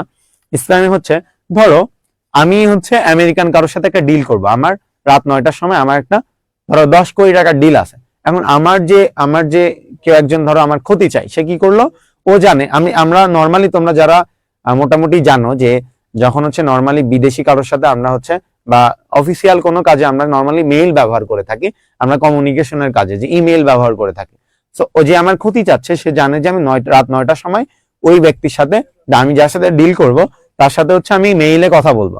সে কি করলো, 9টা বাজার 5 মিনিট আগে, ধরো 8টা 55 থেকে টানা আমাকে হাজার হাজার লাখ লাখ কোটি কোটি হচ্ছে মেইল, উল্টাপাল্টা মেইল দিতে থাকলো, যার ফলে কি হচ্ছে ওই মেইলের মধ্যে আমার যে অরিজিনাল মেইল, সেই মেইলটা আমি খুঁজে পাচ্ছি না। ঠিক আছে, এর ফলে কি হচ্ছে আমি ওই মেইলের অ্যান্সার দিতে পারছি না, আমার কিন্তু ওই ডিলটা করতে পারলাম না, আমার জন্য ক্ষতি হলো। সেটা হচ্ছে স্প্যামিং, যে আমার টাইমটা সে জেনে ওই টাইমে আমাকে অনেক ভুলভাল তথ্য দিয়ে আমাকে হচ্ছে স্প্যামিং করবে, ঠিক আছে, স্প্যামিং বল। দেখো স্পুফিং, স্পুফিং কি বলছে যে স্পুফিং শব্দের অর্থ হলো প্রতারণা করা বা ধোকা দেওয়া। তো দেখো নেটওয়ার্ক সিকিউরিটির ক্ষেত্রে স্পুফিং হলো এমন একটি অবস্থা যেখানে কোনো ব্যক্তি বা কোনো একটি প্রোগ্রাম মিথ্যা বা ভুল তথ্য উপস্থাপনের মাধ্যমে নেটওয়ার্কে বিভ্রান্তি তৈরি করা, সিকিউরিটি সিস্টেম অনুপ্রবেশ করে অনৈতিকভাবে সুবিধা আদায় করা।